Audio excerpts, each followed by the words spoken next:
Chapter 623. Tier 2 Strengthening. Looking at Xueqi, who was brimming with confidence, everyone's heavy hearts grew lighter. Although the Great Lord ranked Bluefire King was powerful, they still had a fighting chance against it. After all, dungeons were meant to be raided by players.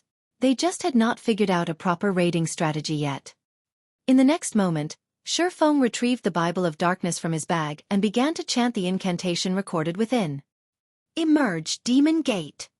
With Xueqi's light shout, the dark mist in the sky congregated to form a pair of dark gray gates. However, unlike the demon gate Charlene had summoned, Xueqi's was far weaker.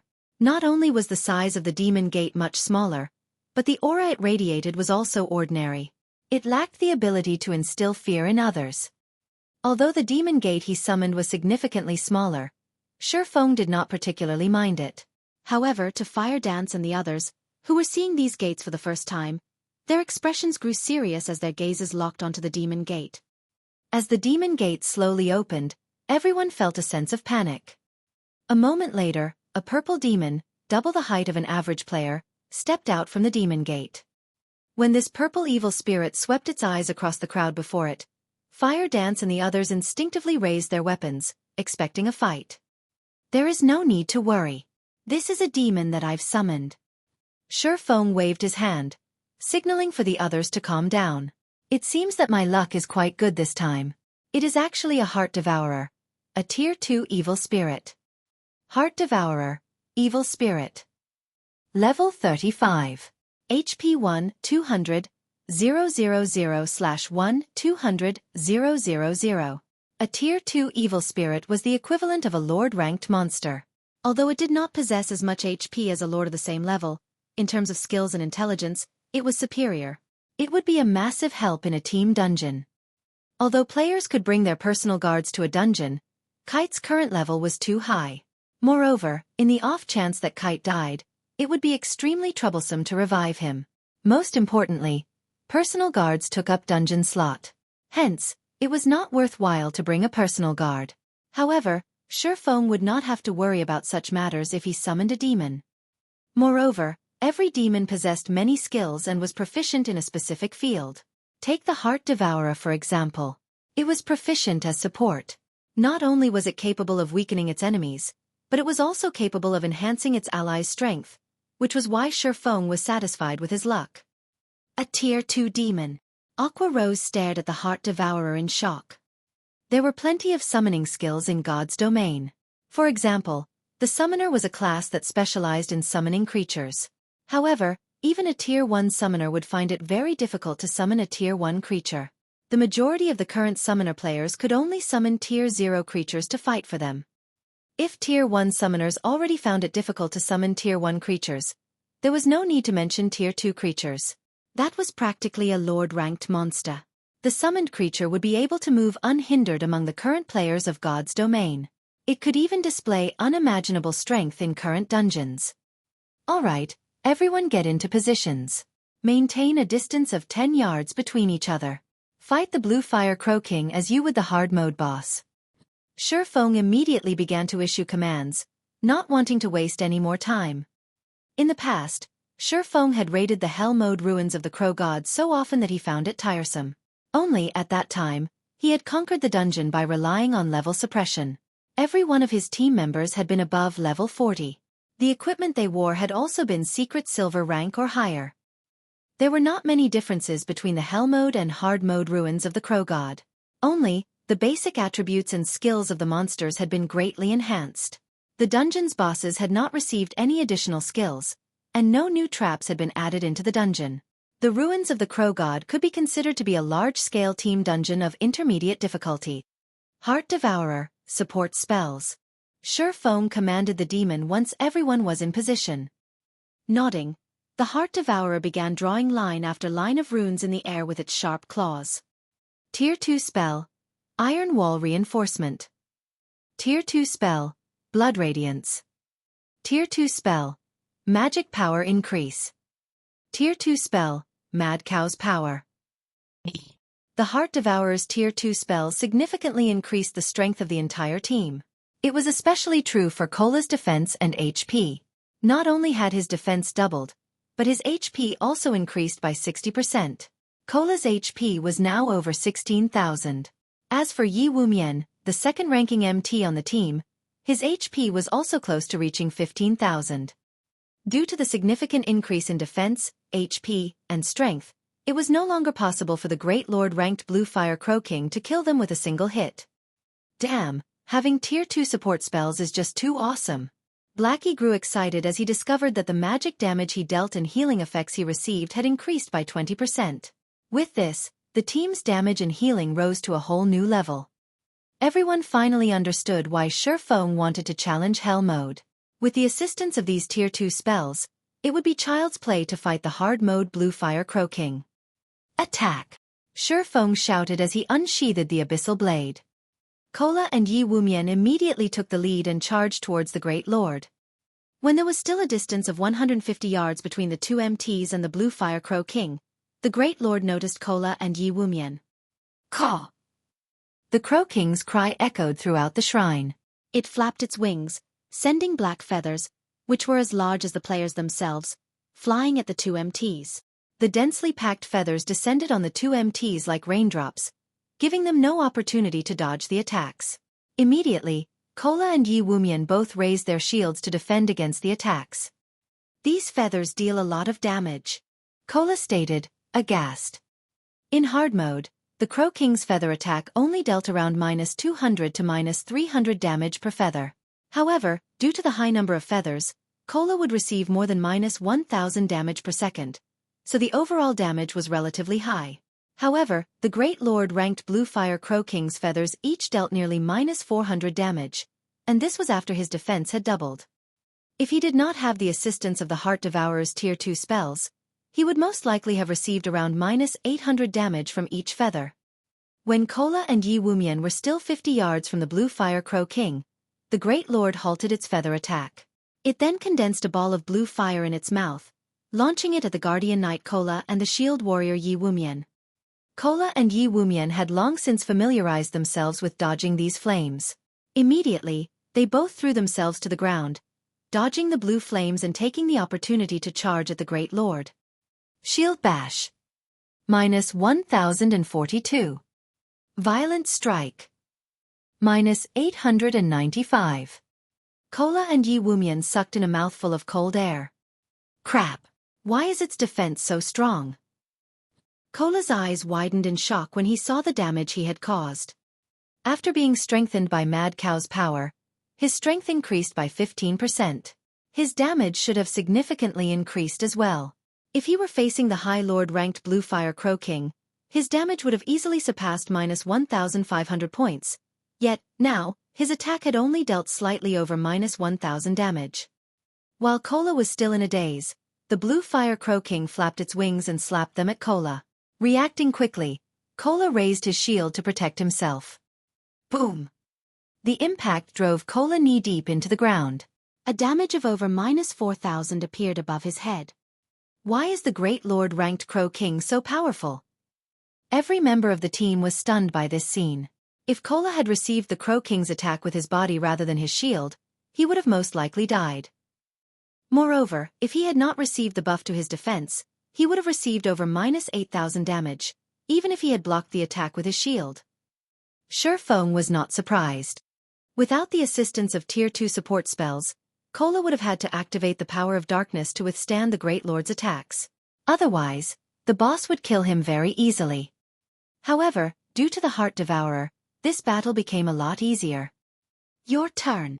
Xueqi commanded the Heart Devourer once more. Having prepared for this moment, the Heart Devourer pointed its finger at the sky. Suddenly, a 7-star magic array appeared on the Bluefire Xueqi's body. Tier 2 spell, Judgment of the 7 Stars. Immediately, the Bluefire Xueqi released a pained cry. Chapter 624. Difference in Strength. The 7-star magic array suppressed the Bluefire Xueqi. The Xueqi struggled as if it were trapped inside a swamp, its mobility declining sharply. As a result, the Xueqi's massive wings, which originally descended towards Cola, slowed significantly as well. Such a powerful spell. Cola took the opportunity to roll out of the way, easily dodging the Great Lord's wing attack. As the team's lead MT, if Cola could dodge the boss's attacks, it would reduce the burden on the team's healers.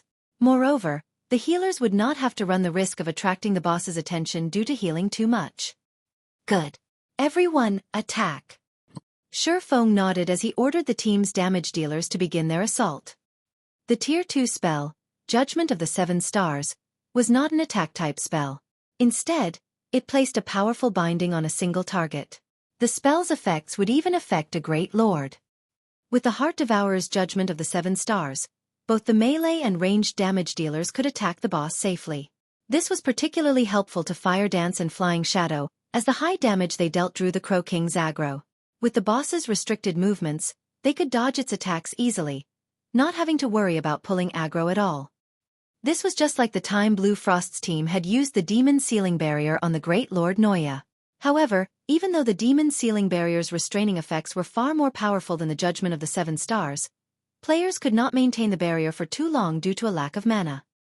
On the other hand, there was no need to worry about such problems when it came to the Judgment of the 7 Stars.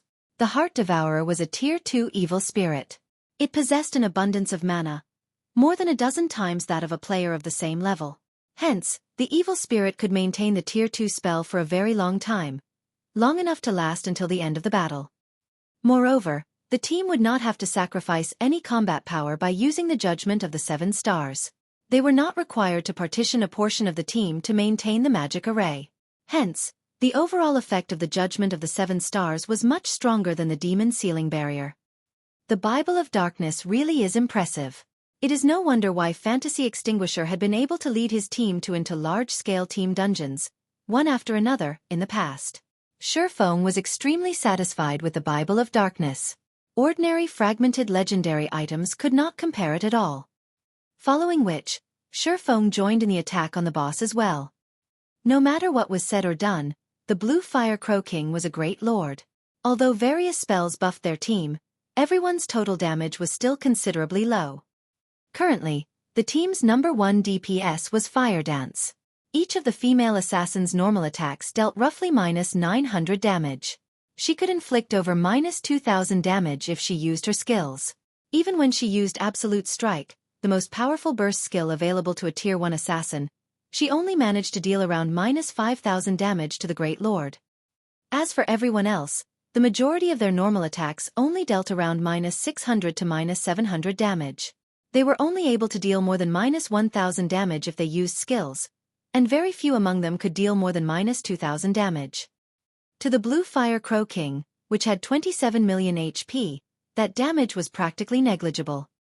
Thanks to its battle recovery, the Bluefire Crow King could recover up to 270,000 HP every 5 seconds.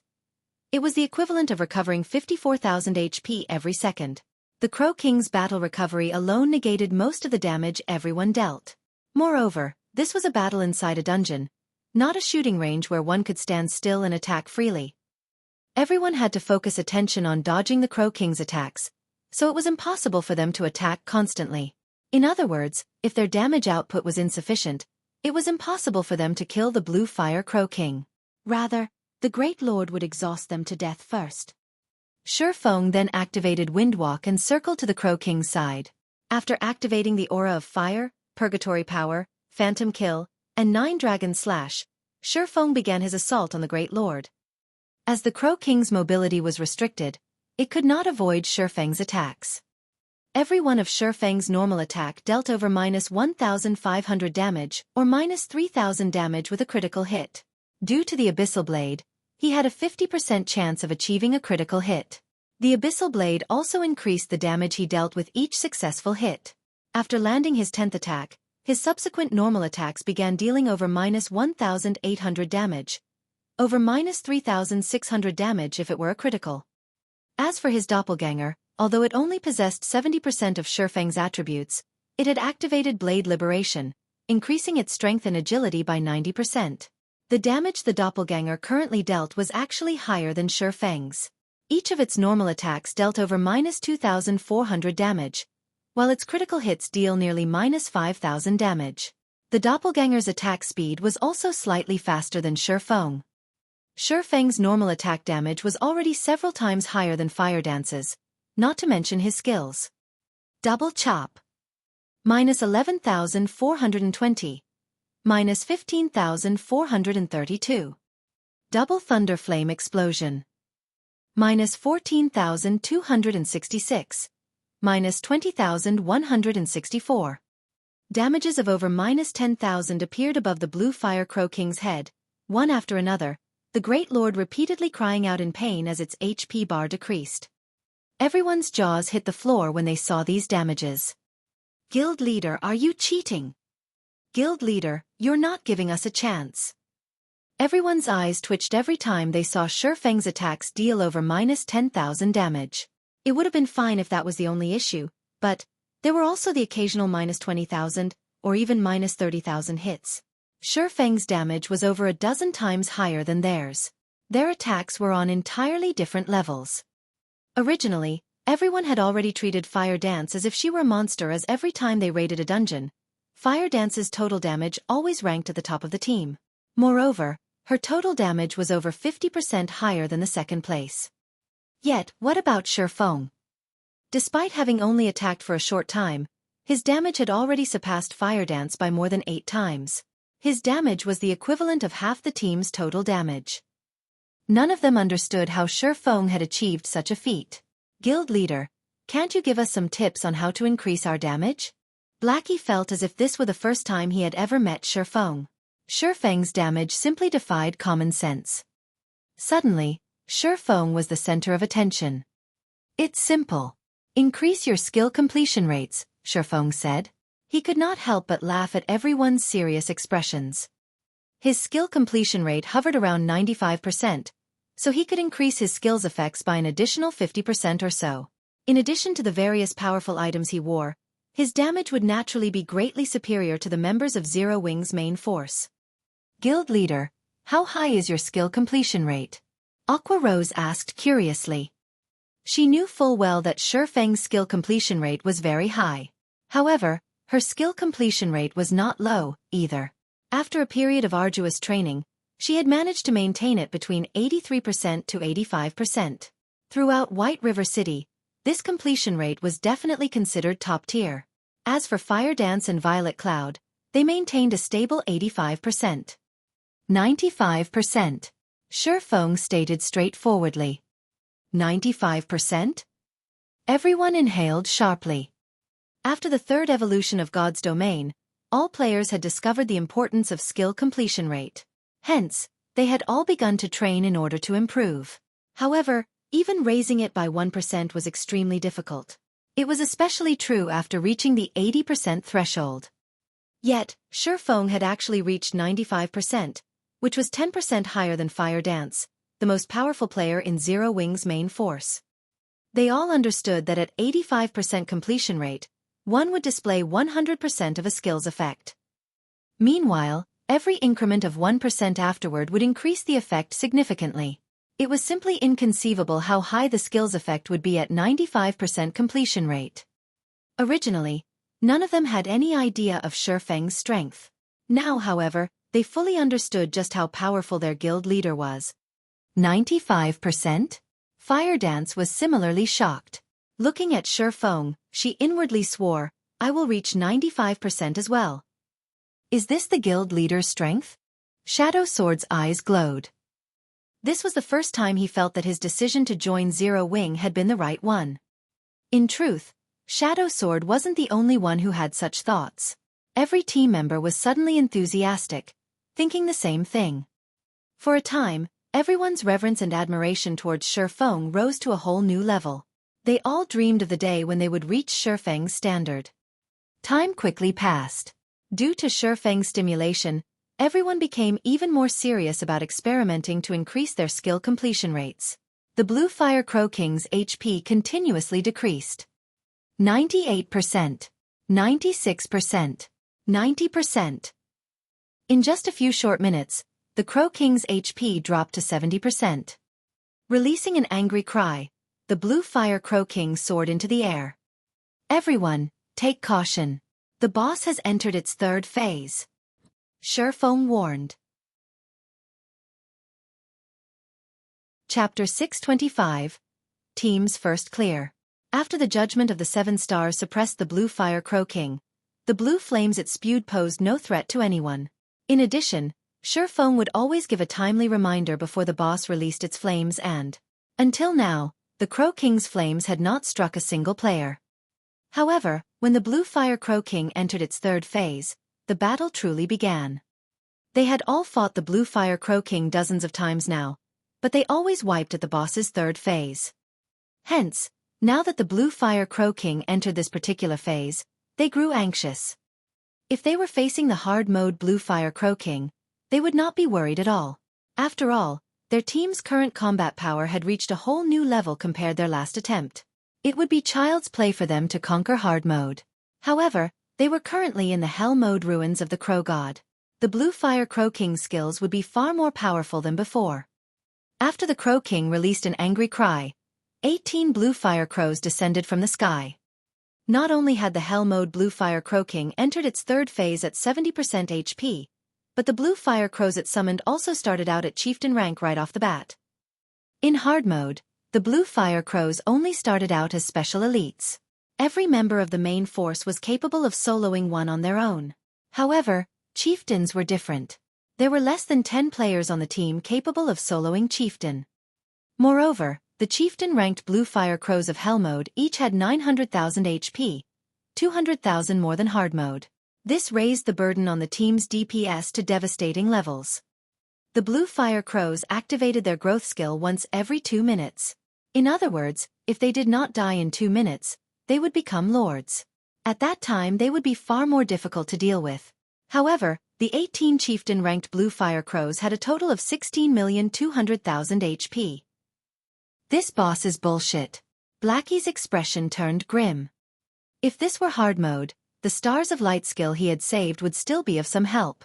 However, against chieftains with 900,000 HP, even Stars of Light would not do much against them. Everyone, activate the power of darkness. Hearing Xueqi's command, everyone did as he said, their basic attributes increasing by 30%. As the lead MT, Cola's HP instantly soared to slightly over 20,000. The shield warrior Yi Wumian's HP had also increased to more than 19,000. Both of their damages and reaction speeds had also improved. Turtledove, pull the Bluefire Crow's aggro. All mages, get ready to cast your AoE skills on my command, Xueqi said unhurriedly. Immediately, Turtledove, a guardian knight with over 17,000 HP, charged into the group of Bluefire Crows and activated Iron Will. All 18 Bluefire Crows were caught within the skills range and were forced to focus on Turtledove. Following which, Turtledove activated Protection Blessing. The Tier 1 Protection Blessing could reduce its target's damage taken by 70%, 20% more than the Tier 0 version of the skill. The skill's duration was also slightly longer, lasting up to 20 seconds. However, the chieftain-ranked Bluefire Crows were no trivial matter. Every one of their beak attacks dealt nearly -500 damage to Turtledove. Fortunately, although Turtledove had aggroed all 18 chieftains, only 6 could attack her at a single time. In other words, the Guardian Knight took nearly -3,000 damage with each wave of attacks. To Turtledove, who had over 17,000 HP, this damage was no threat. Following which, Turtledove received one heal after another, each heal recovering 1 or 2,000 HP for the Guardian Knight. The healers could easily stabilize Turtledove's HP. However, Protection Blessing only lasted for 20 seconds. Once the buff expired, she could not endure the simultaneous attack of 6 Bluefire Crows. Good. Xueqi smiled. After finding a good location, he activated Skywheel Sword. As golden divine swords rained down from the sky, the 18 Bluefire Crows were immediately trapped within the skill's effective area. Immediately, damages of over -4,000 points appeared above the crows' heads.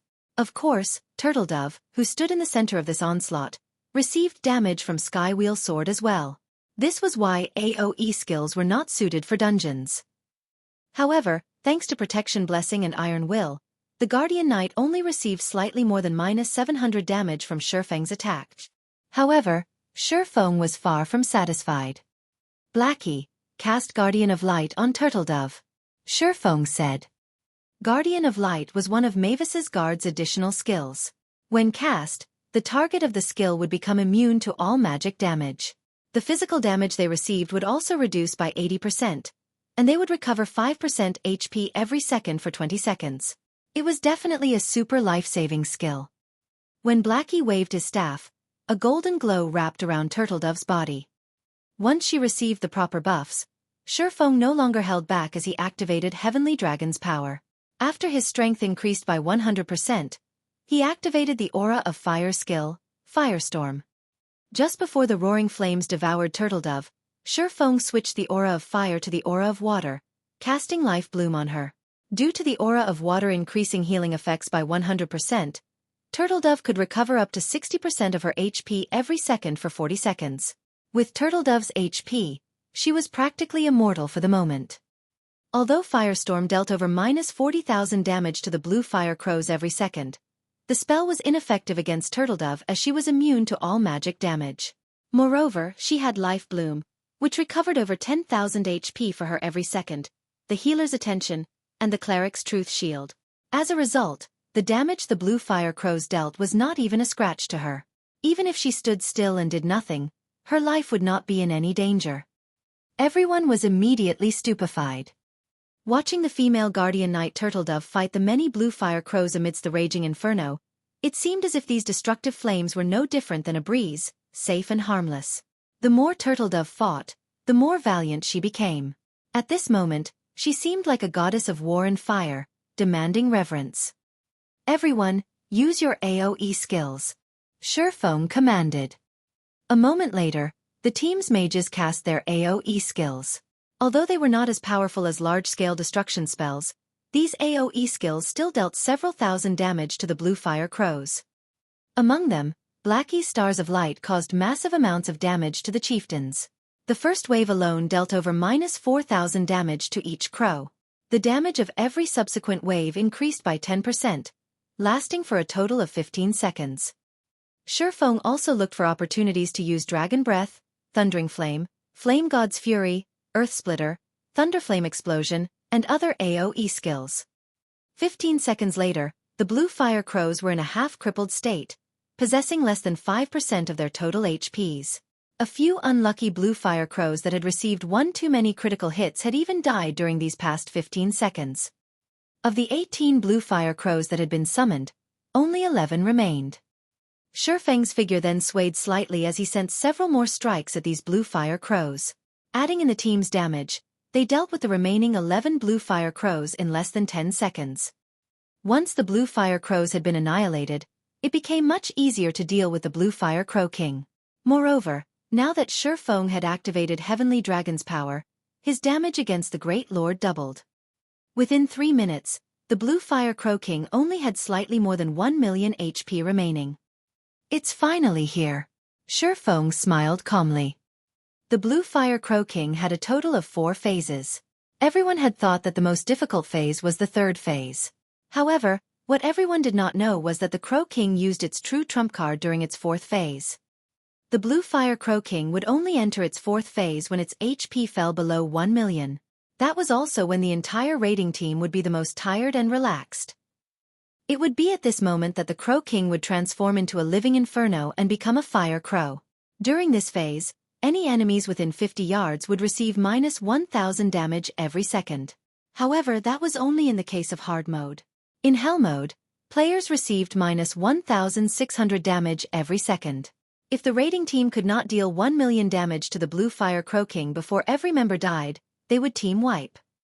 In the past, countless teams had repeatedly died at the 4th phase and had been unable to clear the dungeon, all because they had lacked a true ultimate skill. Just as the Bluefire Crow King's HP was about to fall below the 1 million threshold, Xueqi activated Blade Liberation, increasing both his strength and agility by 90%.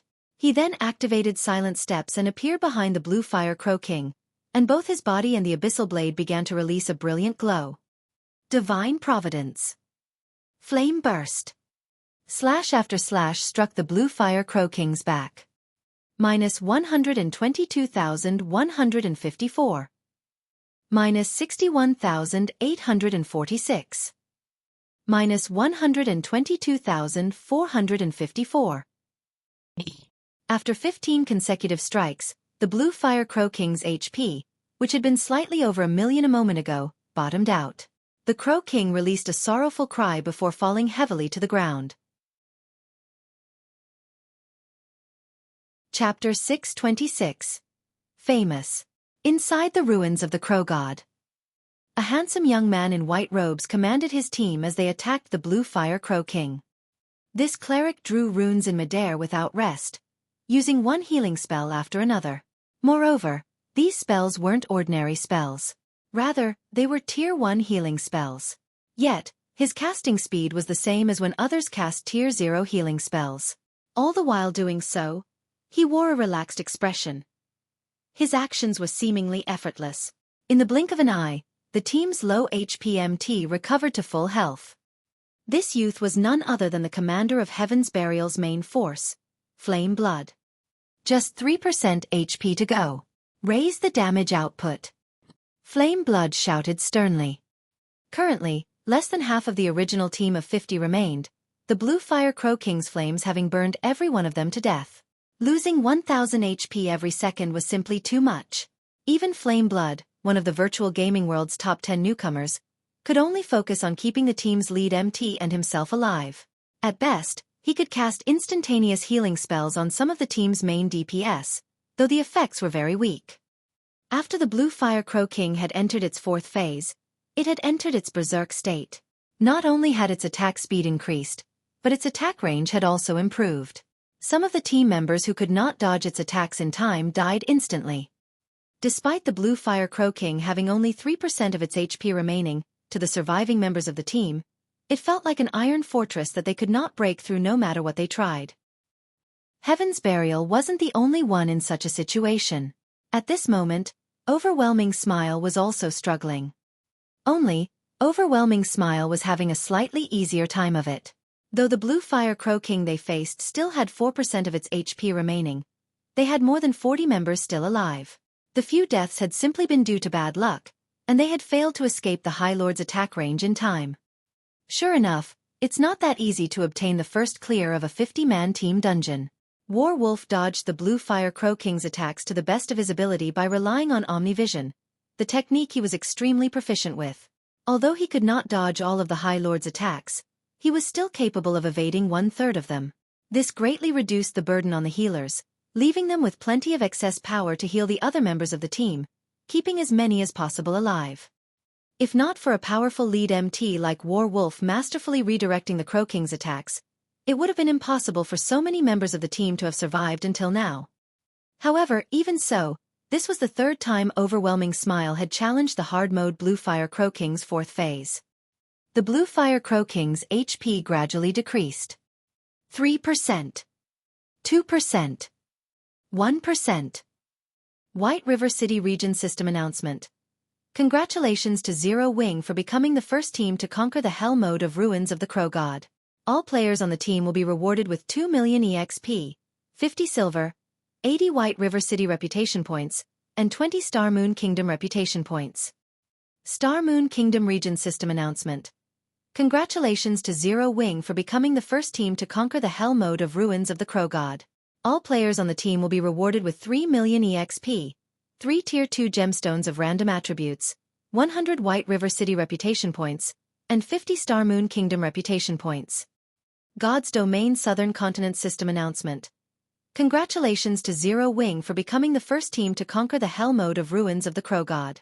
All players on the team will be rewarded with 5 million EXP, 1 Tier 3 gemstone of random attributes, 80 Star Moon Kingdom reputation points, and 5 Humanity reputation points. The system announcement echoed in everyone's ears 3 times. How is this possible? Both Overwhelming Smiles and Heaven's Burial's teams were shocked speechless.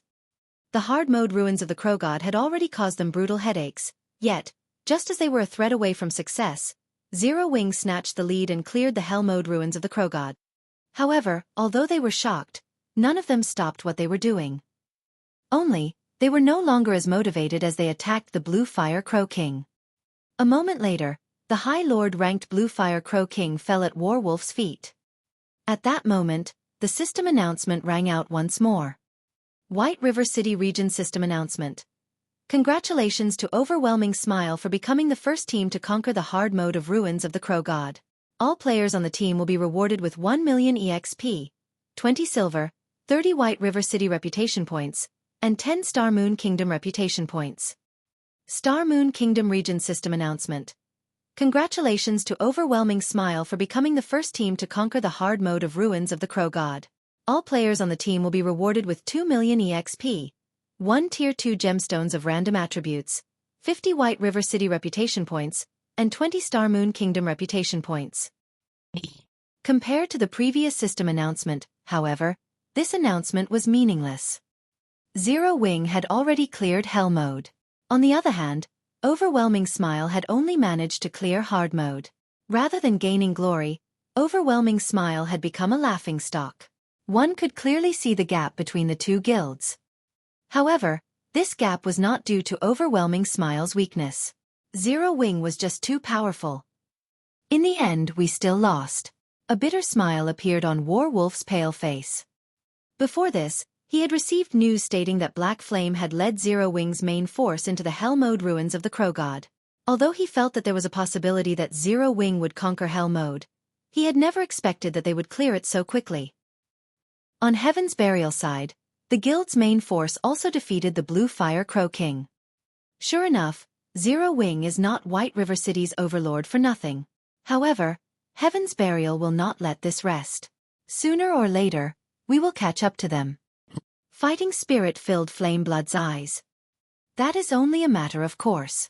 It has been a long time since I've encountered such an opponent. It seems that Black Flame is quite formidable. The assassin with flowing straight hair beside Flameblood was similarly enthusiastic. However, there was an undetectable coldness hidden in his gaze. He seemed like a beast that had just found new prey. Glancing at the assassin youth beside him, Flameblood laughed and said humorously, "It seems that Black Flame is in for a tragedy." He actually attracted the attention of the famous Ghost Shadow. Heaven's Burial's future development in White River City will progress much more smoothly. Although I wish to exchange a few moves with him, I am still too weak. Once I complete my quest, I can definitely test Black Flame's skills. Ghost Shadow shook his head in response to Flameblood's words. He then sheathed his pair of pitch-black short swords and took out a return scroll. He was not the slightest bit interested in the Bluefire Flame King's loot. Compared to Heaven's Burial and Overwhelming Smile's shock, all of White River City, no, all of Star Moon Kingdom was in an uproar. Throughout God's domain, many teams had already obtained the first clear of a 50-man team dungeon. However, that was only limited to 50-man hard mode team dungeons. No one in the surrounding dozen or so kingdoms or several empires had managed to clear Hell mode. A newly established guild like Zero Wing stole this glory. It was simply inconceivable. For a time, Zero Wing's reputation soared to new heights. Previously, Zero Wing's success in fending off the Dragon Phoenix Pavilion's assault had attracted the attention of over a dozen kingdoms and empires. However, Zero Wing had only been protecting themselves. Moreover, they had relied on the strength of NPC guards rather than their own members. There was no need to grow wary of Zero Wing. Now, however, things had changed completely. Claiming the first clear of a 50-man Hell mode team dungeon showed that the guild's overall strength should not be underestimated. Zero Wing. Phoenix Rain could not help but smile upon hearing the system notification. It seems that I have underestimated Black Flame's abilities. Fragrance, prepare to head to White River City. Miss, why are we going to White River City? Pantheon's guild leader will arrive shortly, the pretty woman named Pure Fragrance asked, confused. We are going to meet that mysterious Black Flame, of course. Phoenix Rain laughed. Black Flame. Pure Fragrance could not help her curiosity. Who was Black Flame? Could he possibly compare to the guild leader of the Super Guild Pantheon? Chapter 627. Divine Bluefire Shield. As the outside world reacted to Zero Wing's achievement, Xueqi busied himself with arranging the Bluefire Crow King's loot. System: Hell mode Ruins of the Crow God has been cleared for the first time. Loot increased by 100%. Divine Providence would already increase the loot from the Bluefire Crow King. Now that the loot had doubled, items covered the ground. With a single glance, One could count more than 30 items, though the majority consisted of various rare materials. Is this the loot of a large-scale Hell Mode team dungeon? Blackie's eyes shone with wonder as his jaw hit the ground. Although Xueqi had yet to appraise the dropped items, based on their majestic appearances and magical rune engravings, it was obvious that the weapons and equipment that had dropped were anything but ordinary. Secret silver items couldn't even compare to these. Moreover, the Bluefire Crow King was a level 30 Great Lord, so everything it dropped would be level 30. To the team members who still wore level 25 equipment, this was a massive haul. Zero Wing had quite a few level 30 items now. After all, as the members of the guild's main force were mostly level 29 or level 30, they could raid level 30, 6-man party dungeons, 10-man team dungeons, and even 20-man team dungeons. Only, the quality and attributes of the equipment they obtained was not particularly good. Most were bronze or mysterious iron rank, and very little of their loot was secret silver rank or above. Every increase in 5 levels for equipment was the equivalent of a single increase in quality rank. If one could equip a piece of level 30 fine gold equipment, it would be the equivalent of equipping a piece of level 25 dark gold equipment. If they equipped a piece of level 30 dark gold equipment, that was the equivalent of wearing a level 25 item with attributes that were extremely close to epic rank. Currently, most of the top-tier weapons and equipment the various large guilds possessed was level 25 fine gold rank. Very few had any dark gold items. In addition, there were also level 30 secret silver rank and extremely few fine gold items. If Zero Wing had level 30 dark gold equipment, it would be considered the best equipment beneath epic equipment and tier 1 set equipment. Although combat techniques were important, a player's basic attributes were equally so. Meanwhile, not only had their team just defeated a level 30 Great Lord, but its drop rate had also increased by 100%. It was natural for the boss to drop a few level 30 dark gold equipment. After picking up all of the loot, Xueqi began appraising the weapons and equipment. Meanwhile, Aqua Rose began distributing the guild contribution points for successfully raiding the dungeon. All raid members would get priority to purchase the weapons and equipment from their dungeon raids with guild contribution points. If nobody wanted the items, only then would they occupy the guild warehouse with a reasonably high price tag, allowing other guild members to purchase them. After successfully raiding a Great Lord ranked boss, everyone received a bounty of guild contribution points. However, no one paid attention to the points they had just earned. Instead, their attention was focused on Xueqi, every one of them prepared to go for broke today. Within Zero Wing's main force, aside from players such as Fire Dance, Aqua Rose, Violet Cloud, Cola, Yi Wumian, Blackie, Minor Wind, and a few others, none of their items could compare to the dropped equipment from a large-scale Hell Mode team dungeon. This was because Xueqi had given Fire Dance and the others a complete Tier 1 set equipment, the best equipment available for Tier 1 classes that was only inferior to epic set equipment. Hence, until they became a Tier 2 class, they would not need to replace their equipment unless they procured a set of epic set equipment for themselves. A short moment later, Xueqi finished appraising the loot. A total of 33 items had dropped, and among them, 19 were materials such as magic crystals, 100 beast wood, which was required to construct stables, essence of mana, which was required to construct teleportation magic arrays, and several other super rare materials. Normally, one would not obtain these materials even if they defeated Great Lord ranked bosses. Now, however, they had actually gained 2 or 3 of each. The benefits of obtaining the first clear of Hell Mode are impressive, Xueqi stated. He could not help but smile as he gazed at the weapons and equipment inside his bag. Guild leader, what items dropped to make you this happy? Aqua Rose knew of Xueqi's tastes. Items that could excite Xueqi would definitely be something extraordinarily good. That's right. Guild leader, share the stats. Although Blackie wielded an epic staff, he still liked seeing the attributes of excellent weapons and equipment. I won't waste your time. Here. Look at this item first, then. Xueqi took out a deep red two-handed sword that emitted pale blue flames.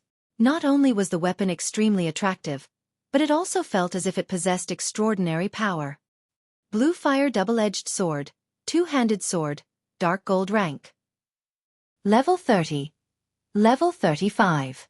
Attack power plus 702, currently level 30. Strength plus 54. Agility plus 41. Endurance plus 44. Attack speed plus 2. Ignore levels plus 10. Attacks have 30% chance to trigger Bluefire attack, causing an additional 120% flame damage to the target and reducing the target's defense by 30% for 7 seconds. 20% chance to cause 200% damage. 10% chance to trigger Bluefire dance, causing 300% flame damage in a cone. Although the Bluefire double-edged sword did not have any active skills, it had plenty of passive skills. Its attack power alone was more impressive than the level 30 Abyssal Blade. It was a weapon made for violence. Everyone sucked in a breath of cold air upon seeing the Bluefire double-edged sword's attributes. Crap! Even epic weapons aren't any better than this. Blackie was stunned. He possessed an epic weapon himself, so he could tell just how excellent of a weapon the Bluefire double-edged sword was. It was of the same caliber as the true Fire Blade's fire dance wielded. If one of the team's berserkers equipped this two-handed sword, their DPS would soar by several levels. Their damage would be close to Fire Dance's. Moreover, the Bluefire double-edged sword could be upgraded to level 35. It could rank at the top even amongst level 40 weapons. In other words, if one equipped the two-handed sword, they would not have to worry about replacing their weapon even when they reached level 40. Immediately, the berserkers within the team started drooling, staring at the Bluefire double-edged sword with burning gazes. Such powerful attributes. This sword alone could push a berserker's damage to the top of the team, Fire Dance said in awe. Don't be so shocked by this item. The Bluefire double-edged sword only ranks 3rd out of the weapons and equipment we obtained. Xueqi shook his head as he chuckled. He then revealed a red and black buckler, saying, "This is the 2nd best item." Hearing Xueqi's claim, everyone was surprised.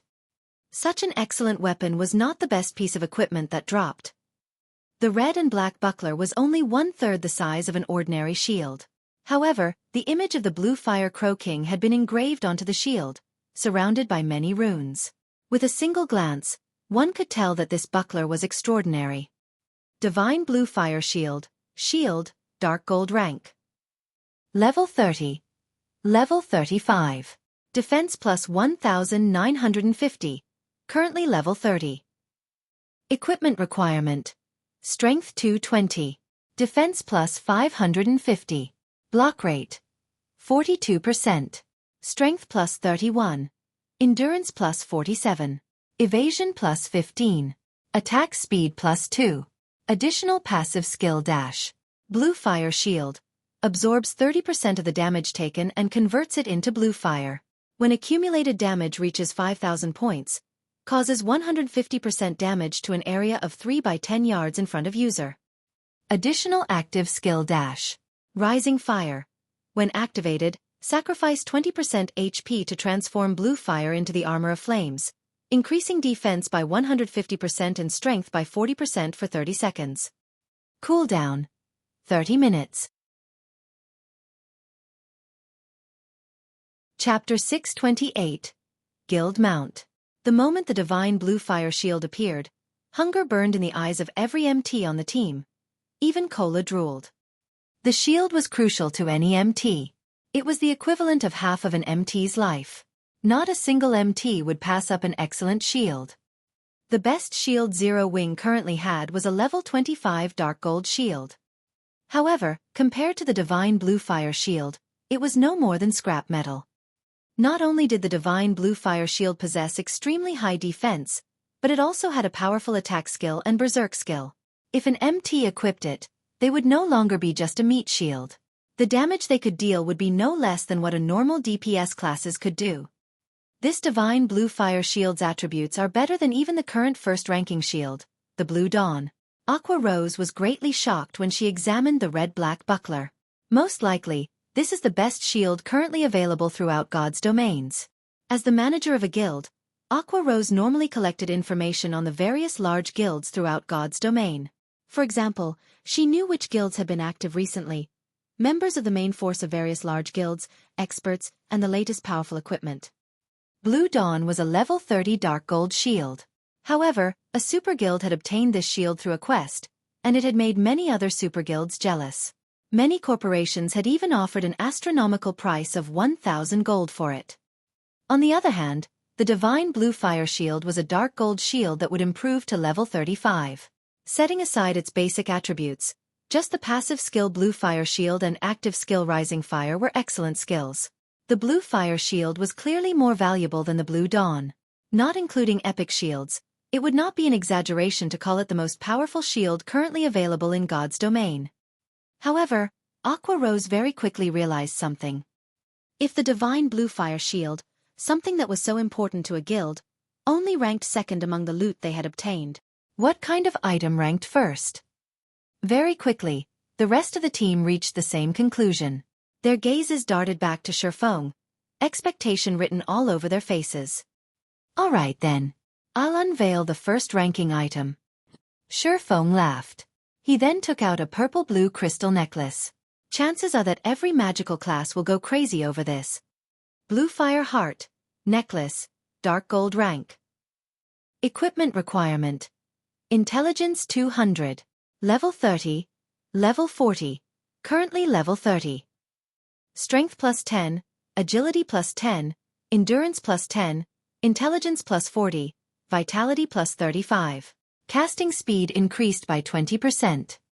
Magic damage and healing effects increased by 20%. Passive skill dash. Mana Heart. Maximum mana increased by 15% and mana recovery rate increased by 50%. Active skill 1 dash. Bluefire Devour. Burn 30% of your mana in exchange for the power of Bluefire, increasing all skill effects by 200% and mana consumption rate by 200% for 30 seconds. Cooldown. 30 minutes. Active skill 2 dash. Bluefire Summon. Summons 3 elite ranked Bluefire crows to battle for you for 30 minutes. Cooldown. 5 hours. The Bluefire Heart's basic attributes were average at best. However, the necklace's skills increased its value tremendously. The skills almost made up for all of the weaknesses a magical class possessed and enhanced their firepower. Most importantly, the Bluefire Heart was a necklace. Ornament-type items were extremely rare in God's domain. The value of one was multiple times that of a weapon or other equipment of the same quality and level. In the case of the Bluefire Heart, even a Tier 3 class would continue to use it. Hence, it was significantly more valuable than the Divine Bluefire Shield. Since you have seen the items for yourselves, you can start bidding for them, Xueqi said, grinning at everyone's dumbfounded expressions. First up is the Bluefire Double-Edged Sword. The starting price is 20,000 GCP. Currently, Zero Wings contribution points were worth roughly 30 copper per point. In other words, 20,000 contribution points was around 60 gold. However, this price didn't surprise any of them. For a weapon of the Bluefire Double-Edged Sword's caliber, this was considerably cheap. If it were on the auction house, it would sell for at least 200 or 300 gold. 21,000. 24,000. 26,000. For a time, the berserkers and swordsmen began fervently outbidding each other. As the members of the guild's main force, they frequently raided dungeons, especially small-scale team dungeons. Furthermore, they were the guild's frontline when it came to pioneering team dungeons. They would exchange most of their unwanted equipment for guild contribution points. In addition, they also completed the various high-level guild quests. Hence, they had accumulated quite a lot of guild contribution points. In the end, however, the guild's current number 1 berserker, Rampant Blade, won the weapon for 40,000 contribution points. Cola won the second item, the Divine Bluefire Shield, for 90,000 contribution points. However, this was practically Cola's entire fortune. It would be some time before he could compete with others for equipment. Aqua Rose bought the third item, the Bluefire Heart, using 150,000 contribution points. As the guild's vice leader, Aqua Rose enjoyed certain benefits. In addition, she also frequently participated in dungeon raids and guild quests, so she had accumulated an extraordinarily high number of guild contribution points. Not even the commander of Zero Wing's main force, Fire Dance, could hold a candle to Aqua Rose. In Zero Wing, only Xueqi was a match for the woman. Everyone on the team envied these 3 players. These 3 pieces of equipment were definitely among the best currently available in God's domain. Equipping them would significantly boost their combat power. After all, No other guild in God's domain had managed to clear the hell mode of a 50-man team dungeon. Following which, various members of the team purchased other dark gold and fine gold equipment, increasing the overall strength of the entire team significantly. As for the other materials, he stored them in the guild warehouse. Everyone, head back to the city and get some rest. Our next goal is to challenge a 100-man team dungeon, Xueqi said slowly. Blackie, Fire Dance, Cola, Violet, and Aqua, stay behind. I'll need you guys to accompany me on a quest. Quest. Everyone could not help but grow interested. Xueqi was the publicly acknowledged #1 expert in Star Moon Kingdom. Just what kind of quest would he need help with? However, everyone only wondered about it. None of them volunteered to assist. After all, weaklings like them would never survive a quest that even Xueqi would need help to complete. They needed a certain amount of strength before they could embark on such a quest. Otherwise, Xueqi would not have called the top-ranking experts of the guild to join him. After everyone else returned to the city, Blackie, who could no longer hold back his curiosity, asked, "Guild leader, what kind of quest are we doing? Why the need for such secrecy?" "Guild leader, is it an epic quest? I've been wanting to give an epic quest a try." Cola's eyes glowed. Epic quests. No one, other than Xueqi, in the guild had taken on an epic quest yet. First of all, ignoring how rare an epic quest was, they were simply too difficult. Moreover, in the event that one failed an epic quest, the consequences would be extremely severe. However, if one completed the quest, the rewards would be astonishing. Although I call it a quest, I need help capturing a wild beast. Xueqi shook his head and laughed. Capturing a wild beast? Everyone grew confused. It was possible to capture wild beasts in God's domain. However, capture was far more difficult than simply killing it for EXP. Even if one captured a wild beast, there was nothing they could do with it. At most, they could leave it in a corner and look at it. Most importantly, players had to spend a lot of money to capture a wild beast. Hence, at present, nobody was willing to spend their time on something so costly. "Don't you want to capture a wild beast and ride it as a mount?" Xueqi said, smiling. Upon hearing these words, a hint of anticipation flashed in everyone's eyes. "However, I heard that, in order to capture a wild beast to tame it into a mount, a guild first needs a stable," Aqua Rose stated. "Guild leader, we don't have a stable. We'll have to challenge 100-man team dungeons to obtain one." Xueqi simply laughed without offering a reply.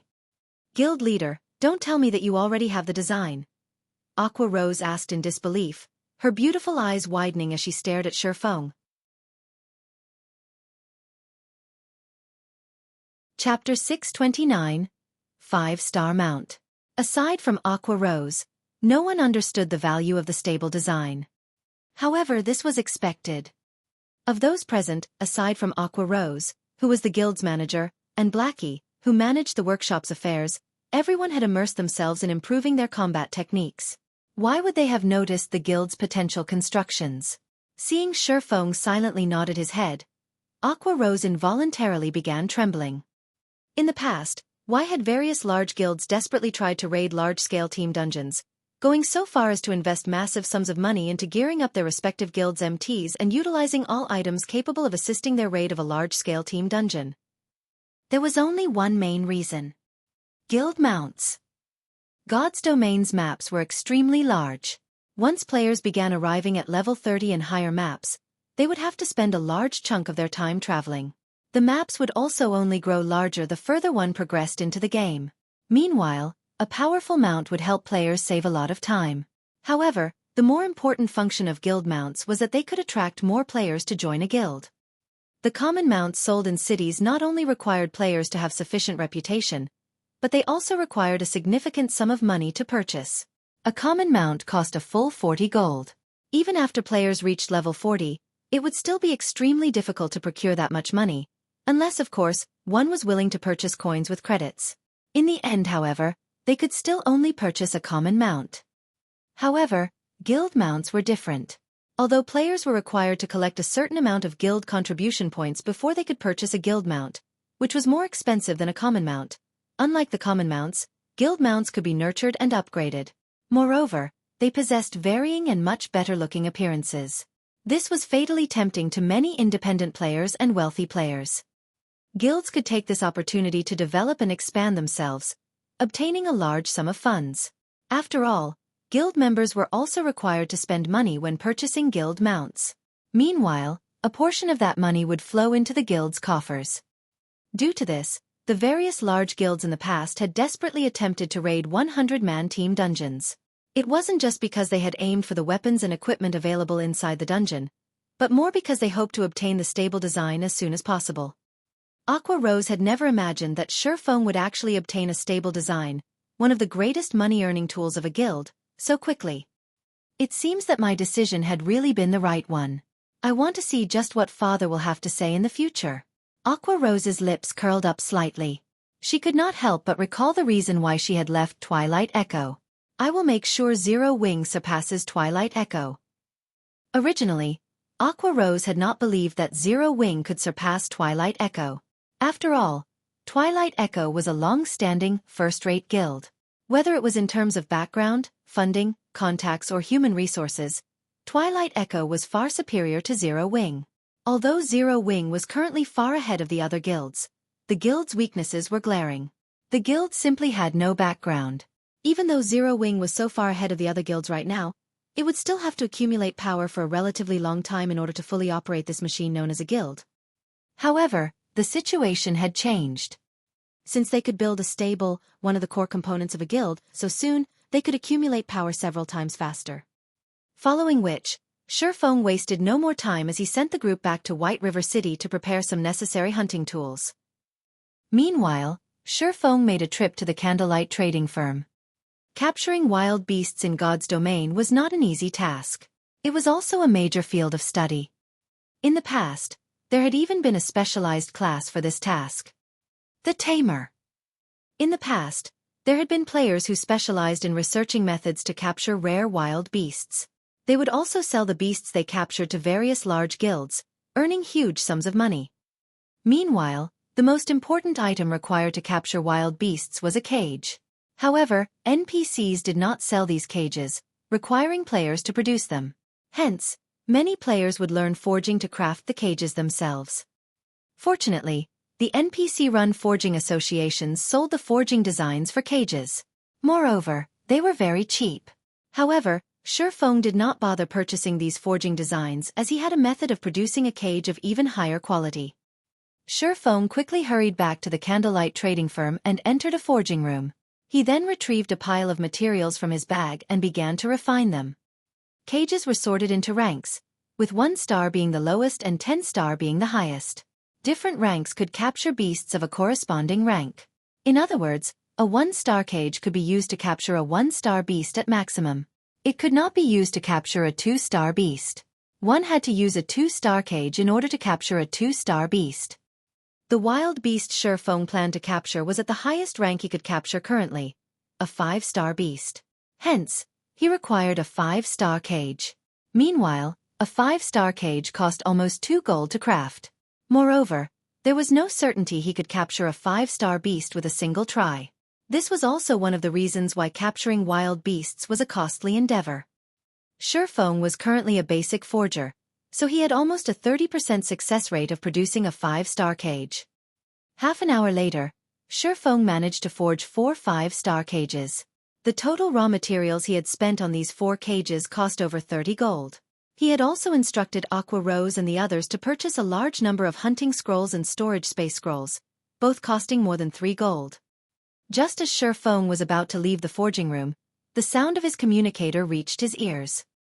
Phoenix Rain. Xueqi could not help his surprise when he saw the caller ID.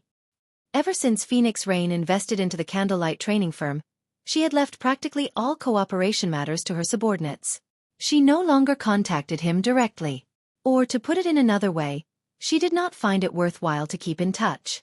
After all, in the wide world of God's domain, the guild leader of Zero Wing was an insignificant character compared to a grand player like Phoenix Rain. To the young lady, the Candlelight trading firm was only one of her many small investments.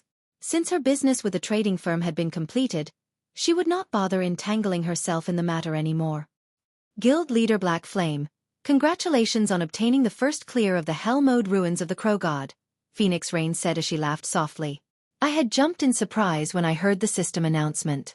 I had not realized that you had hidden your strength so deeply. It's nothing. Xueqi laughed as well. Doing away with pleasantries, he asked, since Miss Phoenix is contacting me personally, do you have some business you wish to discuss? Sure enough, Guild Leader Black Flame understands people well. Would you be free to meet up at the Blueberry restaurant? Phoenix Rain smiled mysteriously. Guild Leader Black Flame might receive another boon. Xueqi was surprised when he heard her mention the Blueberry restaurant. Blueberry restaurant was one of White River City's ordinary restaurants. This meant that Phoenix Rain had personally made a trip to White River City. It was clear that she wished to discuss something quite important. Okay, I'll head over there now, Xueqi agreed. During his previous meeting with Phoenix Rain, the latter had brought him an epic chest and allowed him to earn a hefty profit. Since Phoenix Rain offered another business opportunity, he had no choice but to meet with her again. In truth, Xueqi could more or less guess why Phoenix Rain wanted to meet him. As soon as he cleared a 50-man Hell Mode team dungeon, she had come knocking on his door. This showed that it must be something related to the strength of the guild's team. She might very well be looking for Zero Wing to help her complete some sort of quest. He might even be able to take the opportunity to earn a large sum of credits from her. Before, in order to purchase the necessary training facilities, he had spent most of the credits in his account. If he could lure Phoenix Rain into an alliance with Zero Wing, it could save Zero Wing many years of work. Chapter 630. Proof of Strength. White River City, Blueberry Restaurant. The moment Xueqi entered the restaurant, he immediately felt several gazes land on him. Phoenix Rain sure knows how to put on a display. Xueqi looked around the restaurant, noticing that the establishment's customers were not simple at all. The players sitting around were unanimously level 30. In the current God's domain, they ranked at the very top. Moreover, judging by the feeling these people gave off, it was obvious that they were not virtual gaming experts. Rather, they felt like experts who were proficient in martial arts. Among these people, some had cold and sinister auras, while others had a violent auras. However, they all shared a common aspect. They were all independent players. None of them were members of the Dragon Phoenix Pavilion. After glancing at Xueqi, these people turned back to their own interests. Guild Leader Black Flame, please come upstairs, a beautiful young lady asked softly as she walked down from the restaurant's second floor. Xueqi also knew this beautiful woman. She was Phoenix Rain's capable assistant, Pure Fragrance. She was also one of the Dragon Phoenix Pavilion's top-tier experts and was quite famous. She ranked within the top 600 on the God's Domain experts list. Not only did she possess impressive strength, but she was also quite talented. In the past, she had been a Tier 5 powerhouse during her peak. Xueqi simply nodded and followed Pure Fragrance to the second floor. At this moment, Phoenix Rain was the only other person on the second floor. She sat at a table near the window, quietly overlooking the street outside as she toyed with a black leather book. Miss Phoenix, may I know what you wish to discuss with me? Xueqi asked.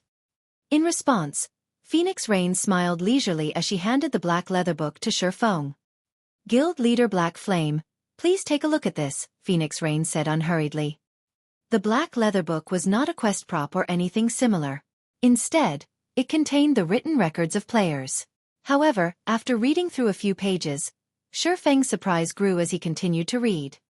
This black leather book contained information on the Dark Arena. To be precise, the book held information regarding the official members of the many battle teams participating in the Dark Arena. Moreover, the information was extremely detailed, so much so that even the participants' life stories had been recorded. There was even a brief introduction to their current equipment. Beyond that, there was an assessment of Ever Battle team members' combat power. These assessments were also very detailed. These players' strengths and weaknesses had been recorded in detail.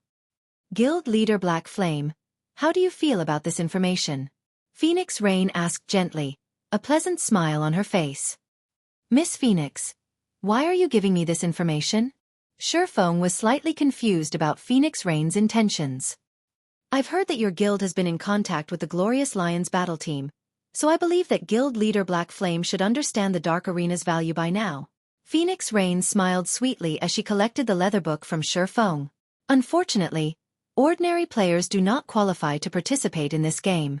However, I am, so I hope to establish a battle team myself to have some fun in the Dark Arena. Initially, I intended to seek cooperation with Pantheon's guild leader, but I suddenly changed my mind. Now, I wish to cooperate with guild leader Black Flame instead. May I know if you are interested in cooperating with this young lady? Miss Phoenix must be joking. How could Zero Wing possibly hope to compare with a super guild? Wouldn't working with Pantheon be a better choice? Although Xueqi was so calm on the surface, inwardly he was stunned. He had not expected Phoenix Rain to be capable of obtaining the participation rights to the Dark Arena. However, Xueqi did not believe that Phoenix Rain would hand over such an opportunity so easily. After all, the Dragon Phoenix Pavilion had countless experts, not to mention a super guild like Pantheon. It would be child's play for Phoenix Rain to gather 10 apex experts. Why would she need Zero Wing? I sought you out precisely because Zero Wing is not very famous. That way, the opposing team will not bother to investigate you in detail. With guild leader Black Flame's power, it should not be hard to earn some achievements in the Dark Arena, Phoenix Rain said, smiling. After all, it should not be that easy to obtain the first clear of the Hell Mode ruins of the Crow God. Phoenix Rain had personally entered a 50-man Hell Mode team dungeon before, so she understood just how difficult raiding one was. Even a super guild's main force had zero chance of raiding a 50-man Hell Mode team dungeon successfully, much less the Dragon Phoenix Pavilion. Raiding a dungeon was different from PvP. Successfully raiding a 50-man Hell Mode team dungeon was proof of one's strength. Moreover, she had conducted an investigation of Zero Wing's experts. Not to mention Hell Mode, even clearing Hard Mode would be a challenging endeavor. Yet Zero Wing had done just that. What did this mean? Black Flame was not as simple as he appeared. Hence, she had abruptly changed her plans and immediately made her way to White River City. I presume that guild leader Black Flame has already seen the experts downstairs. None of them were professional gamers before God's Domain launched. They are experts that I have nurtured secretly, and none of the other battle teams have any information on these people. With the element of surprise, we might be able to compete for the top 100 rankings. As for the remuneration, guild leader Black Flame will earn 10% of all of our winnings. If you lead the team into the top 100 spots, I'll give you 20% of the winnings. What do you think? Phoenix Rain's offer was extremely generous. It was much better than Everlasting Wars. Most importantly, there were no restrictions on his freedom. He would only partner with Phoenix Rain. Phoenix Rain would provide the participation qualifications, while he would fight. The Dark Arena's battles were the fastest method to earn credits. Moreover, after he gained fame in the Dark Arena, he could form plenty of influential connections. In the future, he would have a much easier time purchasing S-rank nutrient fluids, various training materials, and virtual gaming cabins. Most importantly, the Dark Arena was the perfect place to improve one's strength. Even the Divine Colosseum could not compare. After all, the Divine Colosseum was a place for ordinary players to battle each other or the system. Compared to battles against experts, players gained fewer benefits in the Divine Colosseum. What if I get us into the top 30? Although Xueqi was already satisfied with the 10% and 20% remuneration Phoenix Rain offered, he instinctively tried to strive for more. Top 30? Phoenix Rain could not help but chuckle. If guild leader Black Flame really manages to get the battle team into the Dark Arena's top 30, then I'll increase the remuneration to 40%. In Phoenix Rain's opinion, entering the top 100 would be extremely difficult, not to mention the top 30. After all, this was a competition between the battle teams that various major international corporations had formed. None of those teams could be underestimated. Okay, let's see a contract then. Xueqi grinned.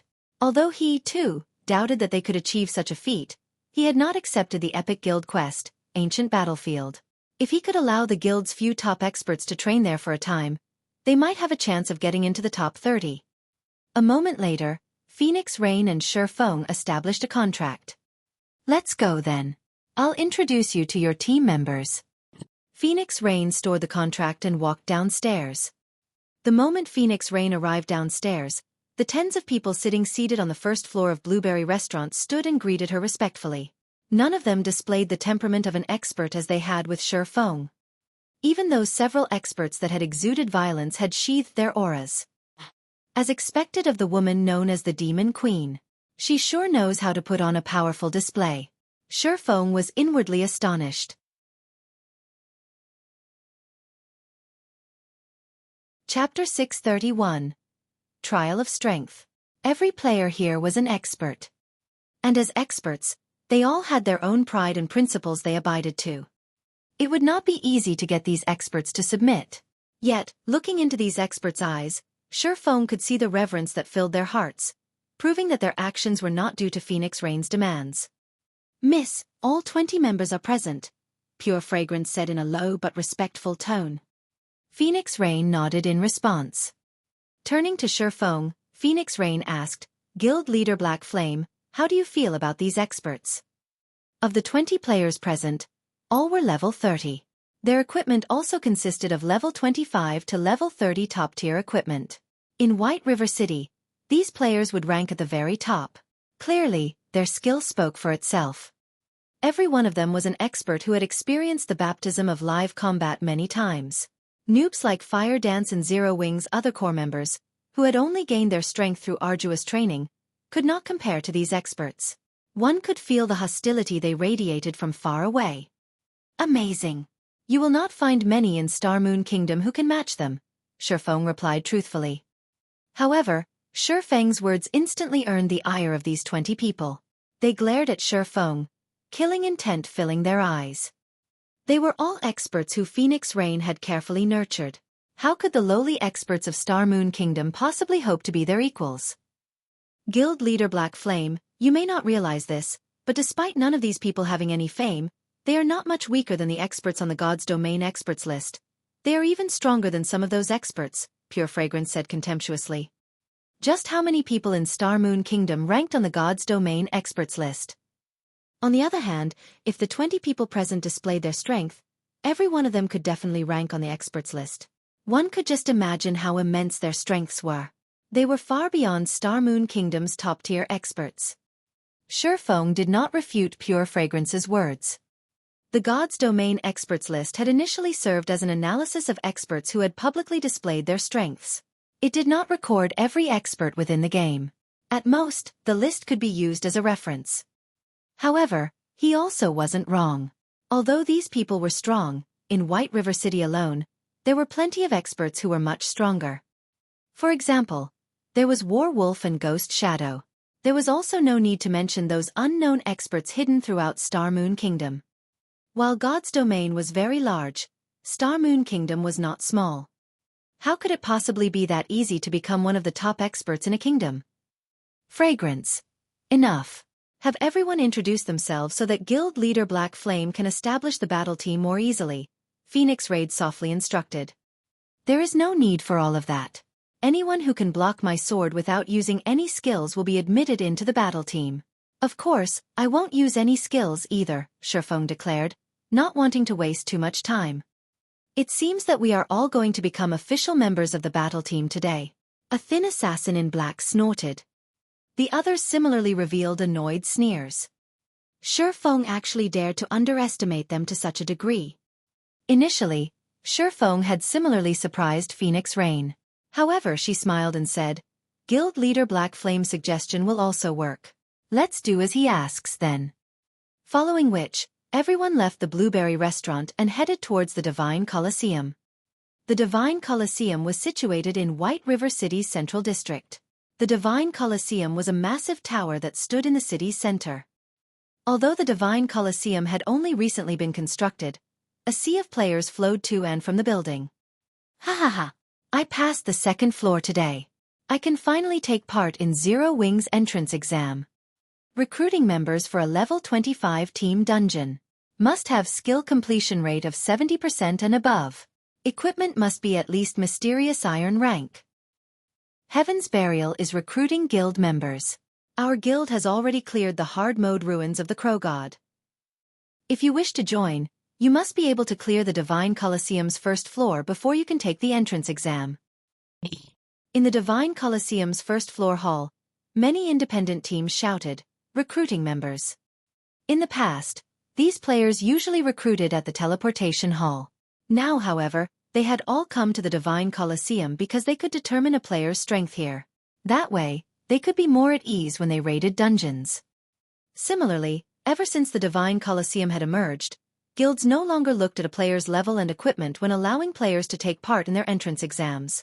Instead, they determined the player's qualifications through their progress in the Divine Colosseum.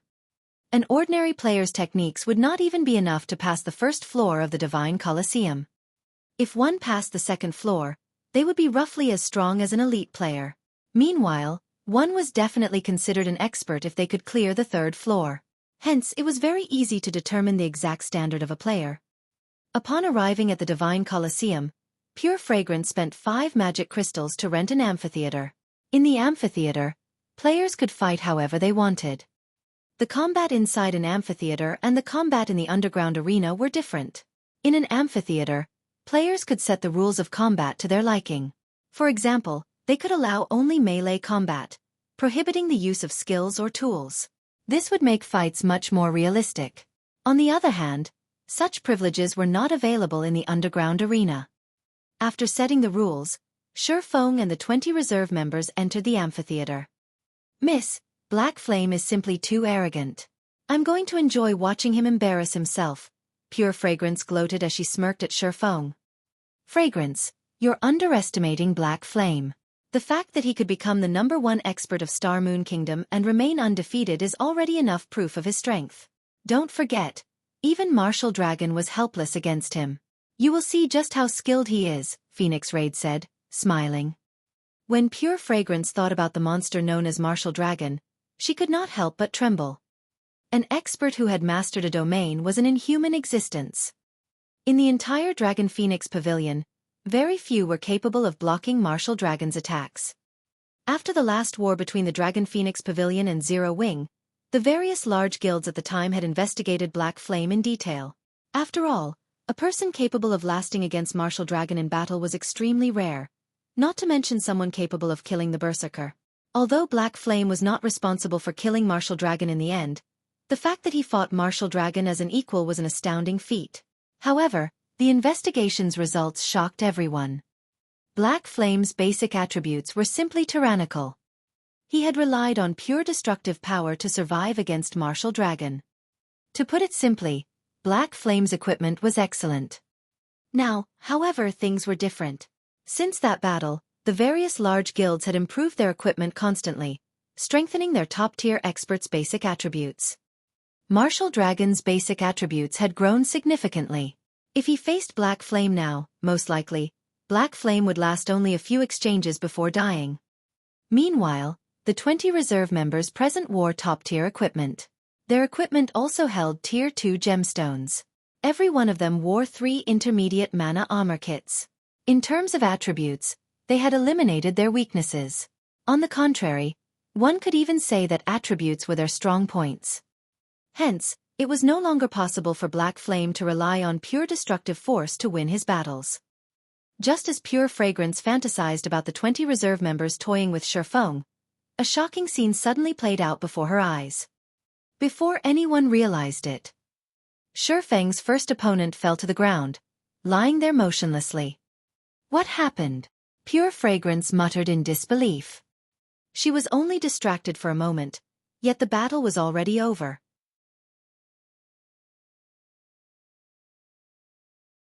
Chapter 632. Grey Eagle. Above the wide and spacious stone platform, Xueqi slowly sheathed the abyssal blade, not even bothering to look at the level 30 berserker who had fallen to the ground. "Next," Xueqi said calmly. The rules of the amphitheater were set so that when a vital point was struck, death and defeat were certain. Even a shield warrior with high HP and defense was no exception to this rule, not to mention a berserker. Seeing Xueqi's calm expression, everyone who had felt insulted immediately shut their mouths, a hint of fear appearing in their eyes. Although the berserker class was not a speed-based class, it was not easily defeated. Not to mention, the berserker that had served as Xueqi's opponent was an expert who had experienced countless live battles. Moreover, they were all companions, so they understood each other's strengths quite well. Although the berserker Xueqi had defeated did not rank within the top 5 of their group, His combat power could still rank within the top 10. The fact that Xueqi had defeated the Berserker with a single attack, giving the Berserker no time to react, was simply inconceivable. As expected of someone chosen by the Pavilion Master, you indeed possess some ability. Let me, Grey Eagle, learn something from you then. A middle-aged man with a lean body and eyes as sharp as an eagle stepped out from the crowd. When the crowd saw the Berserker named Grey Eagle step forward, the shock from Xueqi's one-sided victory immediately dissipated, their arrogance and confidence returning. Eagle, we're counting on you. We can't let him look down on us. The others showed their support from the side. Grey Eagle was the #1 expert among their group. Although the man was already in his 40s, his keen skills and bountiful combat experience were unmatched by ordinary young players. I'll do my best. Grey Eagle nodded as he slowly walked up to Xueqi. Meanwhile, Phoenix Rain smiled pleasantly as she watched from the stands. We didn't have the chance to see Black Flame's true strength in the previous match. Now that Grey Eagle has stepped forward, we should get to see his limits, Phoenix Rain said, smiling as she watched a playback video of Xueqi's prior battle. Miss, even in the Dragon Phoenix Pavilion, Grey Eagle is an expert who ranks at the very top. He has a good chance of defeating anyone among the younger generation, other than Martial Dragon. How could he not be a match for Black Flame? Pure Fragrance could not help her surprise when she heard Phoenix Rain's words. Pure Fragrance believed that Phoenix Rain overestimated Xueqi's strength. She had not been paying attention, so she had not seen the moment when Xueqi had drawn his sword. However, after watching the battle's recording, she could tell that his attack was not so fast that it was unblockable. Only, Xueqi's attack was crafty, suddenly changing its trajectory to target his opponent's blind spot. As a result, the Berserker was unable to react in time and received a hit to his vital point, dying. However, Grey Eagle was different. The combat experience he possessed was several times greater compared to the other reserve members. Even if Xueqi abruptly changed the trajectory of his attack once more, it would be no threat to Grey Eagle. We'll know once the battle begins. Naturally, Phoenix Rain knew how powerful Grey Eagle was. She had initially wanted Grey Eagle to lead the battle team. If Black Flame had not succeeded in conquering the Hell Mode ruins of the Crow God, she would not be here today.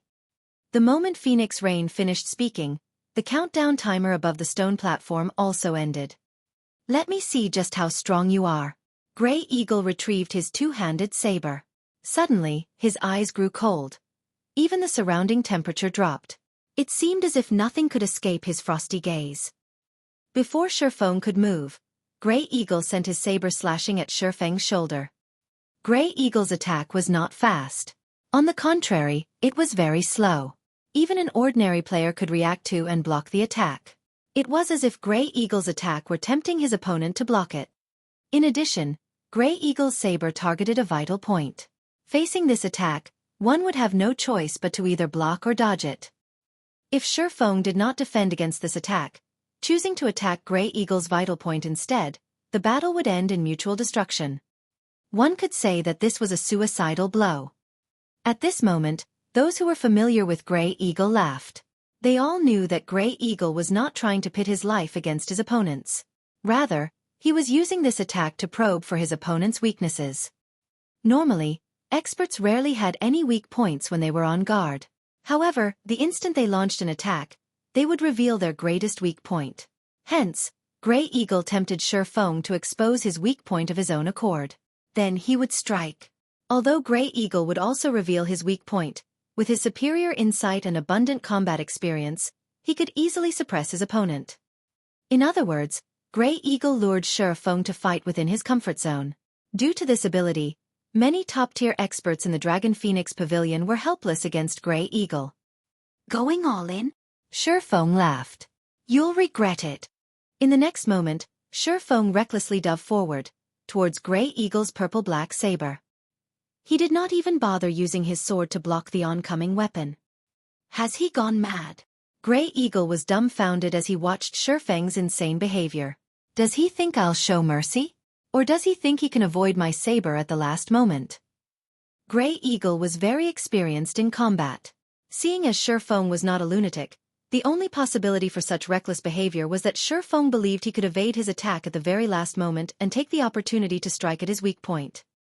You underestimate me. Grey Eagle's expression chilled further as he used more of his arm's strength. Suddenly, the speed of his saber increased. At such a close distance, it was simply impossible for anyone to avoid this attack. Immediately after, Grey Eagle's saber passed through Xueqi's body. This is... Grey Eagle was dumbfounded as he saw his saber cut across Xueqi's face, discovering that his weapon only struck an afterimage. What's going on here? Pure Fragrance gaped at this scene. No matter how she looked at it, Grey Eagle's saber should have struck Xueqi. Yet, for some unknown reason, despite a short distance of 1 meter between the berserker and swordsman, the 3-meter-long two-handed saber had failed to reach its target. Sitting beside Pure Fragrance, Phoenix Rain squinted her eyes at this scene. With a heavy expression she said, "Treating retreat as advance. I didn't imagine that Black Flame had already reached such a realm." Treating retreat as an advance? How does he know that? Pure Fragrance was shocked when she heard her superior's comment. Treating retreat as an advance was an attack technique. Against this technique, one would notice their opponent rush towards them, while in reality, their opponent was retreating. In actual combat, one would discover that they could not make contact with their opponent's body despite their opponent remaining right in front of them. It was as if they were haunted by a ghost, and they could not get rid of this ghost no matter what they did. This was a technique that could mentally exhaust the other party. Treating retreat as an advance was Martial Dragon's specialty. However, the reason Martial Dragon could use such a technique was his domain.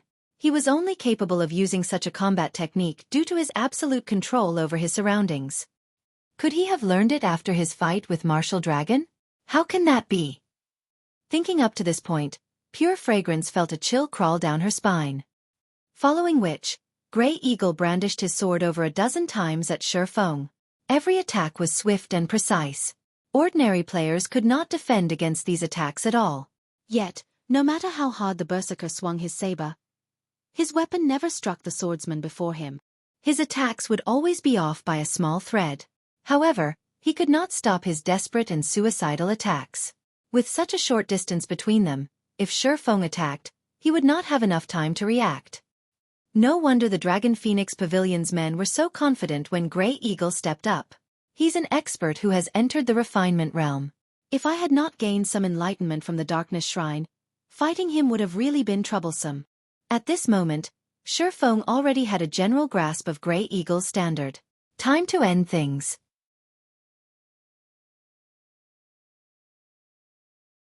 Chapter 633. Capturing a Demonic Beast. Xueqi suddenly disappeared. Is this the rumored Void Steps? Grey Eagle was surprised. He had, more or less, watched the videos of Xueqi using his specialty move, Void Steps. Only, he had not imagined that a live human being could actually disappear right before his eyes. Not even his acute 5 senses could find any trace of Xueqi's presence. However, Void Steps' weakness was also blatantly obvious. And that was the instant when Xueqi attacked. Facing a fatal strike, the brain would not ignore such vital information. However, it was also very difficult to block such an attack as the distance between them was simply too short.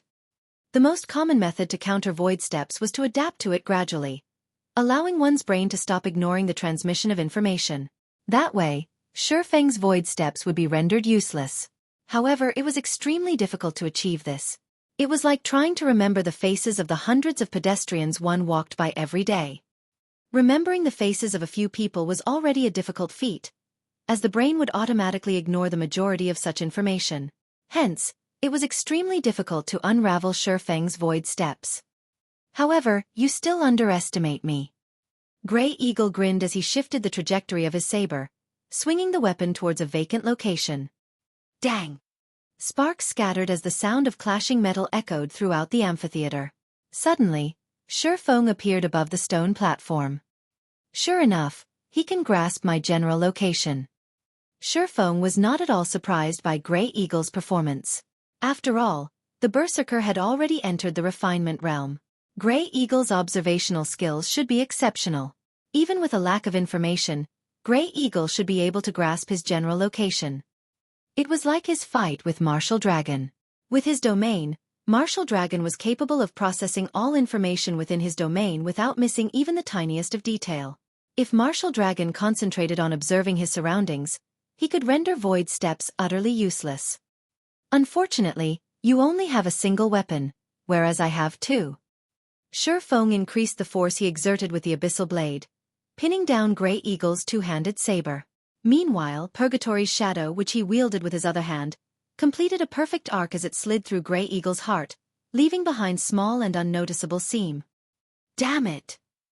Grey Eagle clutched at his heart as he fell to the stone floor of the platform, reluctance filling his eyes as he died. Grey Eagle's defeat stunned the venue into silence. Although this match had appeared uneventful, most battles between experts were like this. Tiny differences usually decided the outcome of these battles. What a pity! If Grey Eagle could use two weapons as well, Black Flame would not have one so easily. Pure Fragrance sighed.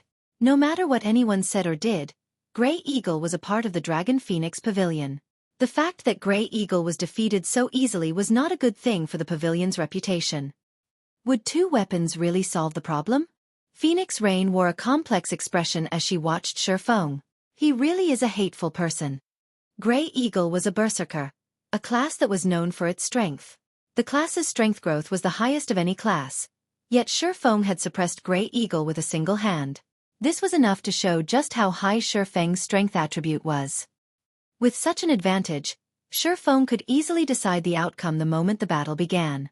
Still, Xueqi had chosen to waste so much time with Grey Eagle. Why? There could only be one explanation. He wanted to determine Grey Eagle's strength. Originally, Phoenix Rain had thought to use Grey Eagle to uncover the depths of Xueqi's strength. However, not only had they failed to do so, but they had also allowed Xueqi to study them in turn. Following which, Xueqi proceeded with testing the remaining 18 reserve members, and sure enough, not a single one passed. Xueqi finished off everyone with a single hit. Miss Phoenix, I'm sorry to say this, but none of these people passed. It seems that I can only recruit members on my own, Xueqi said, smiling at Phoenix Rain. Hearing Xueqi's declaration, the reserve members instantly paled. Xueqi had extinguished their previous arrogance and confidence. They could not even bring themselves to muster a retort. If none of them passed, it can't be helped. I still have to deal with some procedures regarding the participation rights. As for the battle team members, I'll leave it to guild leader Black Flame. Phoenix Rain inwardly rolled her eyes at Xueqi. It was obvious that Xueqi had no intentions of letting her subordinates join the battle team. Finished speaking, Phoenix Rain left the Divine Colosseum with her group. Meanwhile, Xueqi hailed a horse carriage and hurried towards White River City's teleportation hall. Phoenix Rain can't be underestimated. She was actually able to recruit 3 refinement realm experts. It seems that I'll have to hasten Fire Dance and the others' training. Xueqi had a clear understanding of his companion's strength. If not for his intention to widen the guild's core members' horizons in the Dark Arena, Phoenix Rain's top 3 reserve members definitely qualified to become official members. After all, refinement realm experts were rare in God's domain. A battle team with 3 of such experts could definitely rank in the middle among all battle teams participating in the Dark Arena. This was also why Phoenix Rain believed that the battle team had the chance to rank within the top 100. Of course, that was not to say that Fire Dance and the others were weaker than Grey Eagle's group. A player's combat power could not be determined by combat techniques alone. Attributes and skills also made up a rather large ratio. Upon arriving at the teleportation hall, Xueqi quickly discovered Fire Dance and the others, who had been waiting for him for quite some time. Guild leader, we brought what you asked for. However, haven't we bought a few too many? Aqua Rose asked, feeling a slight sting to her heart. Hunting scrolls and storage space scrolls were already very expensive. A single hunting scroll cost 3 gold, 50 silver, whereas a storage space scroll cost a full 5 gold. If they only needed to purchase a few, Aqua Rose would not have minded. After all, the guild's member count had increased significantly in recent days. The money a 2-star guild could earn through guild quests was quite significant as well. In addition, they also had the profits from the candlelight trading firm. Hence, spending 100 or 200 gold wouldn't be an issue. However, Xueqi had requested 100 hunting scrolls and 50 storage space scrolls. Furthermore, hunting required other items as well.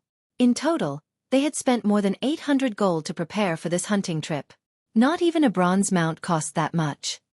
You'll understand when the time comes. This amount is nothing considerable. Xueqi laughed.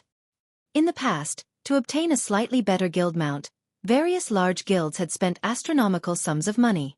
In comparison, they had only spent around 800 gold. Aqua Rose grew frustrated by Xueqi's response. Fortunately, Zero Wing still had the candlelight trading firm to support it. Otherwise, this hunting trip would have punched a huge hole in the guild's finances. Let's head to the Great Forest of Soria. Saying so, Xueqi approached the teleportation magic array. Upon discovering their destination, everyone involuntarily trembled. The Great Forest of Soria. Anyone who researched high-level maps knew that the Great Forest of Soria was a level 50 map. To current players, it was a death trap. Furthermore, the Great Forest of Soria was different from ordinary leveling maps. It was a forbidden land for the human race.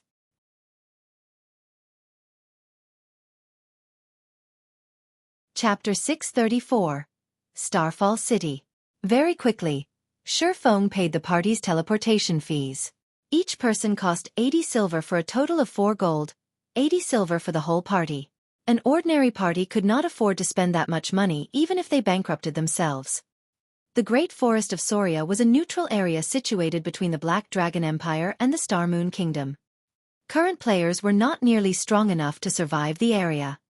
Players also knew the Great Forest of Soria as the Forest of Death. It was a level 50 to level 70 leveling map, and it was 3 to 4 times larger than ordinary leveling maps of the same level. However, the map's high level wasn't the greatest threat. The reason behind the Forest of Death nickname was the utter lack of fortresses or safe gathering locations for humans.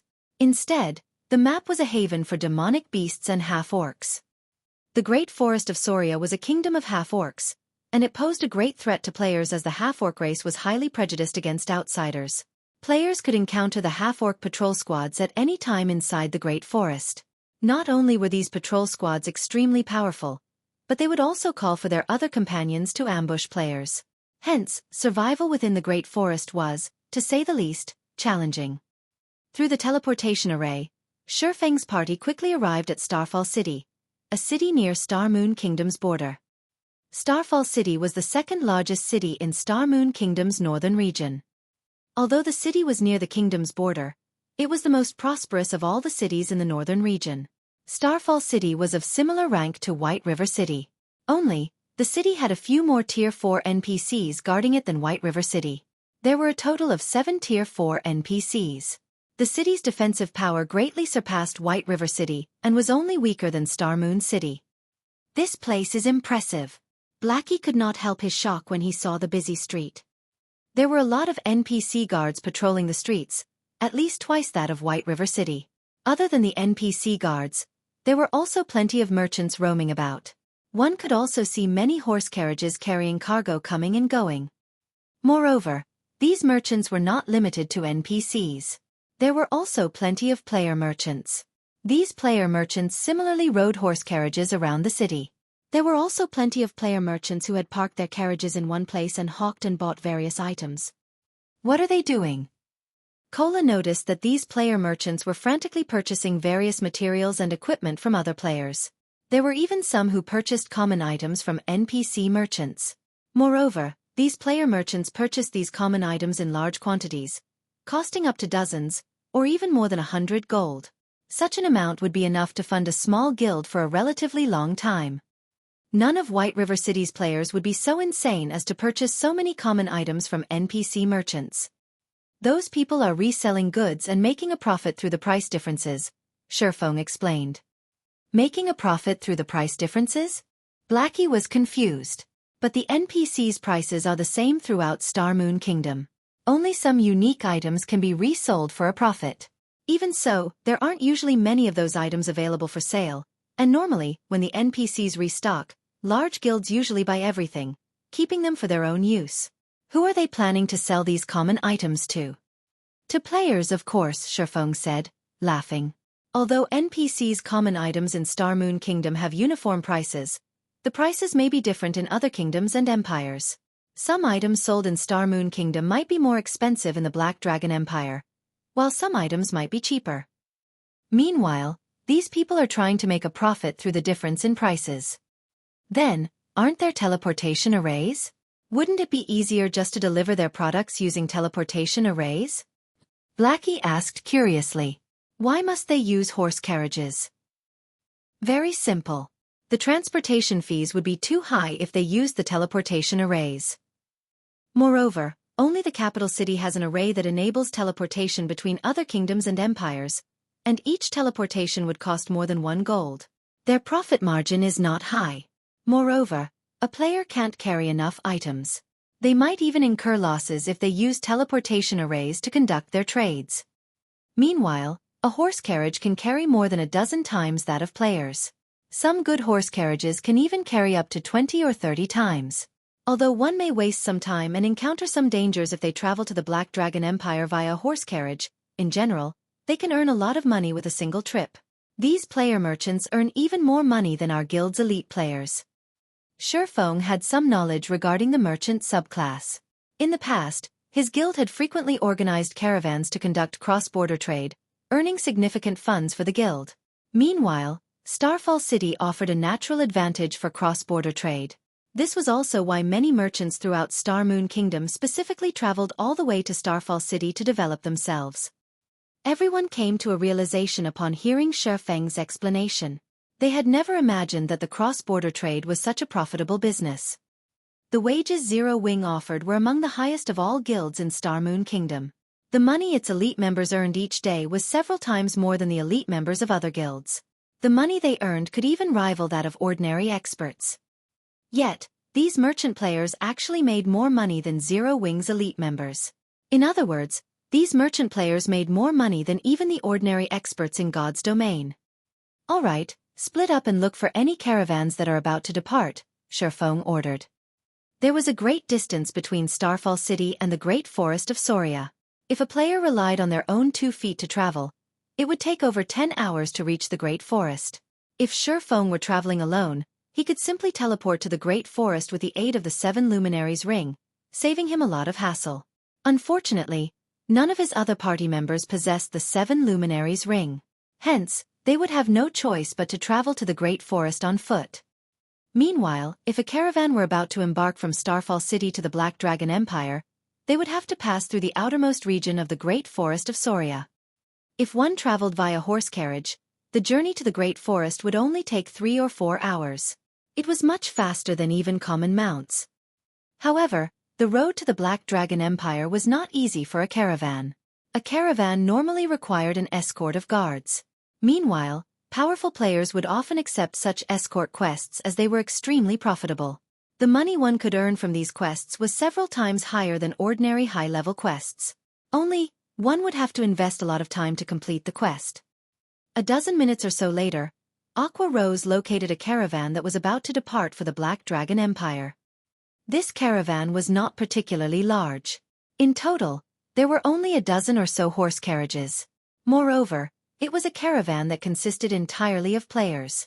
It was far less safe than NPC caravans. After leaving the city, caravans could encounter all sorts of trouble such as monster attacks and player robberies. In the past, Xueqi had even tragically been mugged by a Tier 4 Sword Emperor NPC.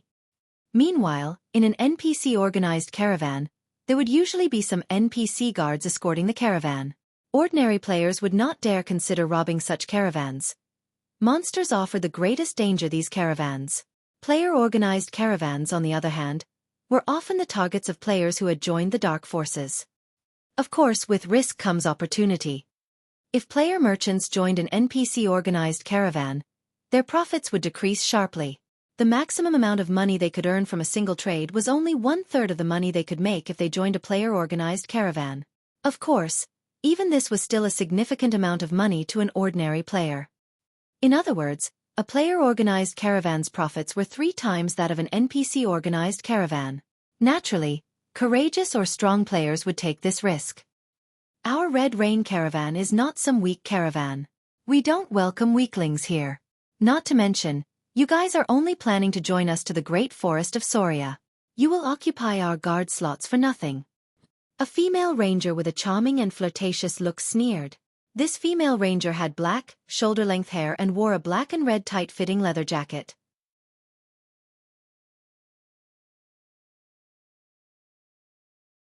Chapter 635. Rainless Sword. Just as the female ranger had said, the Red Rain Caravan's strength could not be underestimated. Although the Red Rain Caravan was slightly weaker than the other caravans that consisted of over 30 horse carriages, their horse carriages were of higher quality. 2 horses pulled the Red Rain Caravan's carriages, unlike the normal horse carriages that other caravans used, which were only pulled by 1 horse. Not only were the Red Rain Caravan's carriages faster, but they could also hold considerably more cargo, with each carriage holding up to 24 times that of an ordinary player's bag space.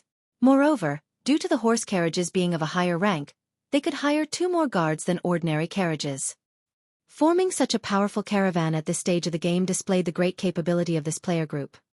Guild Leader.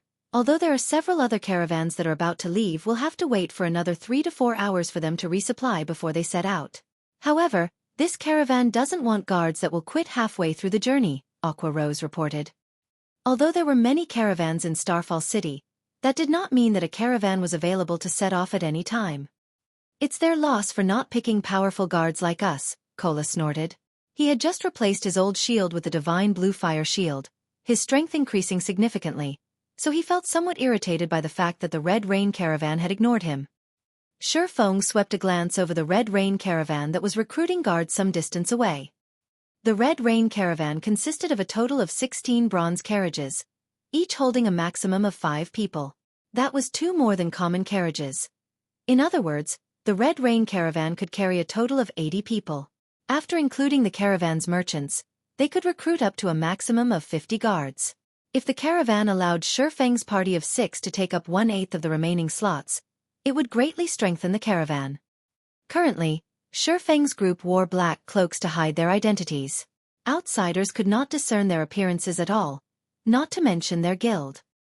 With Zero Wing's influence in Star Moon Kingdom, the Red Rain Caravan would definitely show some deference and allow their party to join. However, Xueqi did not wish to expose their tracks. Every large guild had their own investigation team that was responsible for collecting information on and tracking the important members of other large guilds, taking the opportunity to investigate their movements or seek opportunities to assassinate these members. Everyone in Star Moon Kingdom knew of Zero Wing. Naturally, their actions would attract the attention of many parties. Not to mention, Zero Wing had plenty of enemies.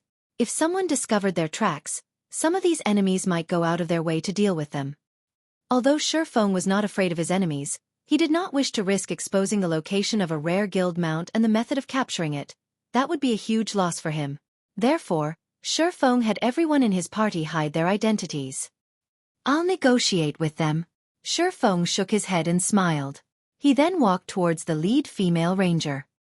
Why are you here again? Haven't I said that our guard slots are precious and that we can't afford to hire people that will quit halfway through the trip? The female ranger named Red Rain said. We don't want any remunerations. I'll even give you 1 gold as a traveling expense. How about it? Xueqi took out a shining gold coin from his bag.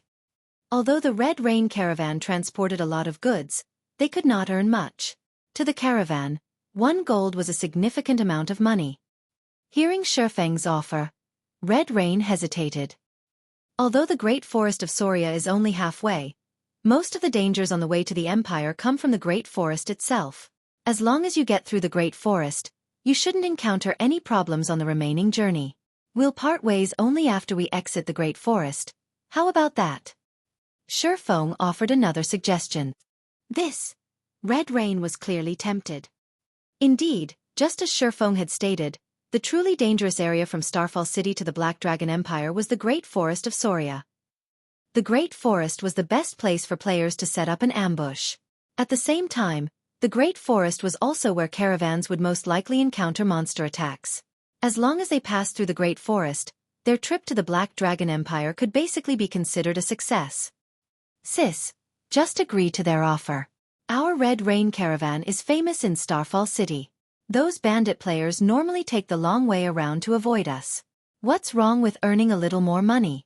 A level 29 swordsman youth asked. Even if we encounter some trouble on the second half of the journey, doesn't the caravan still have me? While the swordsman youth was speaking, Xueqi activated omniscient eyes to size up the young man. The swordsman's name was displayed as Rainless Path. The majority of his equipment was level 25 fine gold rank with a few pieces of level 30 secret silver equipment. There was even a piece of level 25 dark gold equipment. Rainless Path? When Xueqi saw this name, he suddenly recalled something about this swordsman. In the past, Rainless Path had been a famous swordsman in Star Moon Kingdom.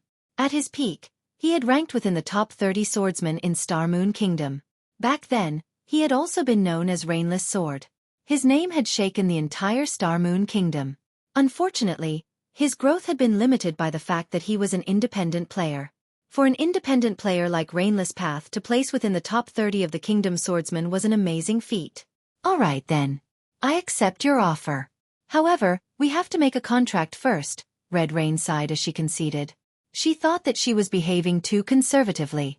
After all, the Red Rain Caravan was a well-known caravan in Starfall City.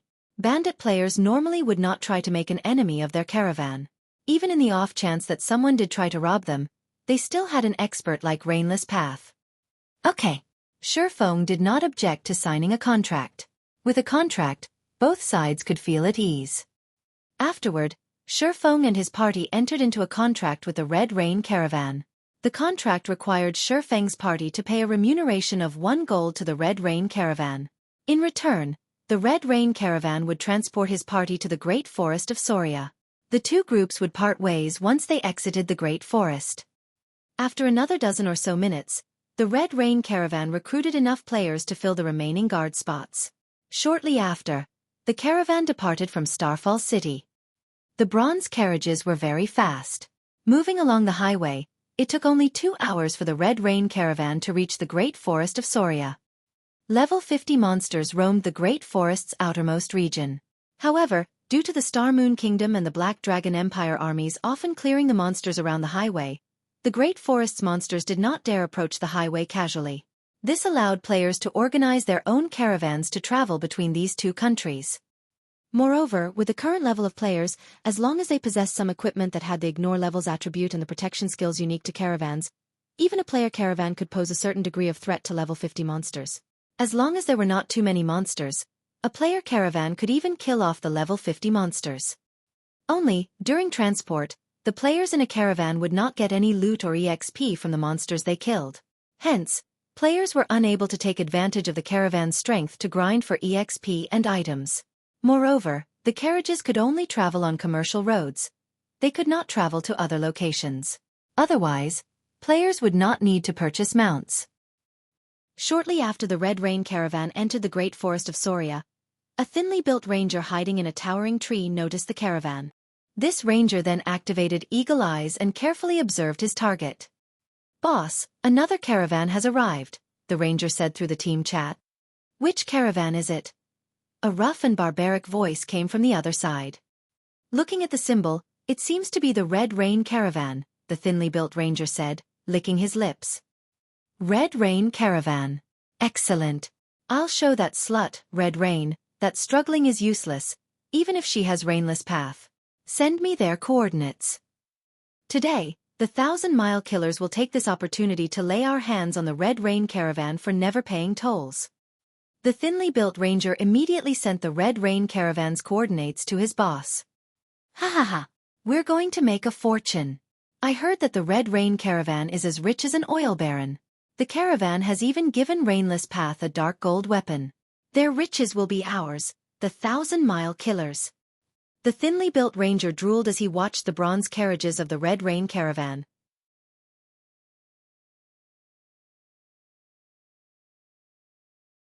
Chapter 636. Dark Guild. The Red Rain Caravan did not have an easy journey through the Great Forest of Soria. They oftentimes encountered attacks from 1 or 2 level 50 wind leopards, forcing the caravan to halt their advance and face these demonic beasts. Wind leopard, demonic beast, common rank. Level 50. HP 50, 000/50,000. Although the wind leopard was only a common monster and its HP was very low, its speed and damage could rival even that of a level 30 chieftain. Ordinary players would not survive more than 3 hits from this monster. If an ordinary player encountered a wind leopard, only death awaited them. They would not even have a chance to escape. However, when a caravan was in the process of delivering goods, it gained special skills. There was no need for players to risk their lives to defend their cargo. They could deal significant damage to these monsters just by relying on the bronze carriage's attack skills. The bronze carriages could also enhance players' attributes within a certain range. A level 30 player could receive such a massive buff that it gave them the attributes of a level 40 player. Hence, as long as a player was somewhat skilled, it was not entirely impossible for them to defeat level 50 monsters. Before Xueqi's party even descended from their carriages, Rainless Path was already charging towards the two wind leopards. And before the two wind leopards could react, Rainless Path activated Chop and dealt 3 damages of over -1,000 points to one of the demonic beasts. Ayo! The injured wind leopard released an angry howl. It then pounced at Rainless Path, brandishing its sharp claws at the swordsman. At the same time, the other wind leopard darted towards Rainless Path with its fangs bared. However, before the two wind leopards could touch Rainless Path, the 6 frontmost bronze carriages each fired a blue beam at the two monsters. The beams were extremely fast, and in the blink of an eye, they struck the wind leopards, knocking them back. Each beam dealt -3,000 damage and severely injured the two monsters.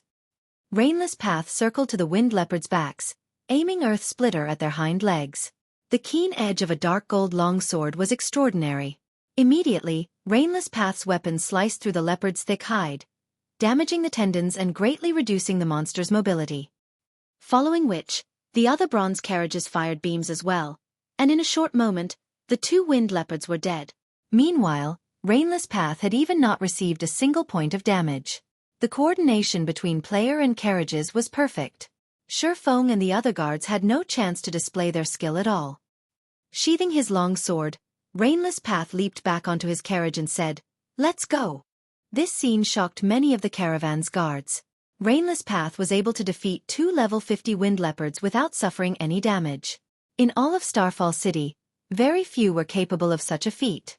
As expected of Red Rain Caravan's Rainless Path, it seems that the only thing we'll do on this trip is fill our pockets with money, many of the guard players said in celebration. Although the remuneration and EXP for a caravan's escort quest were abundant, the quest itself was not an easy one. One would encounter many life-threatening dangers on the road.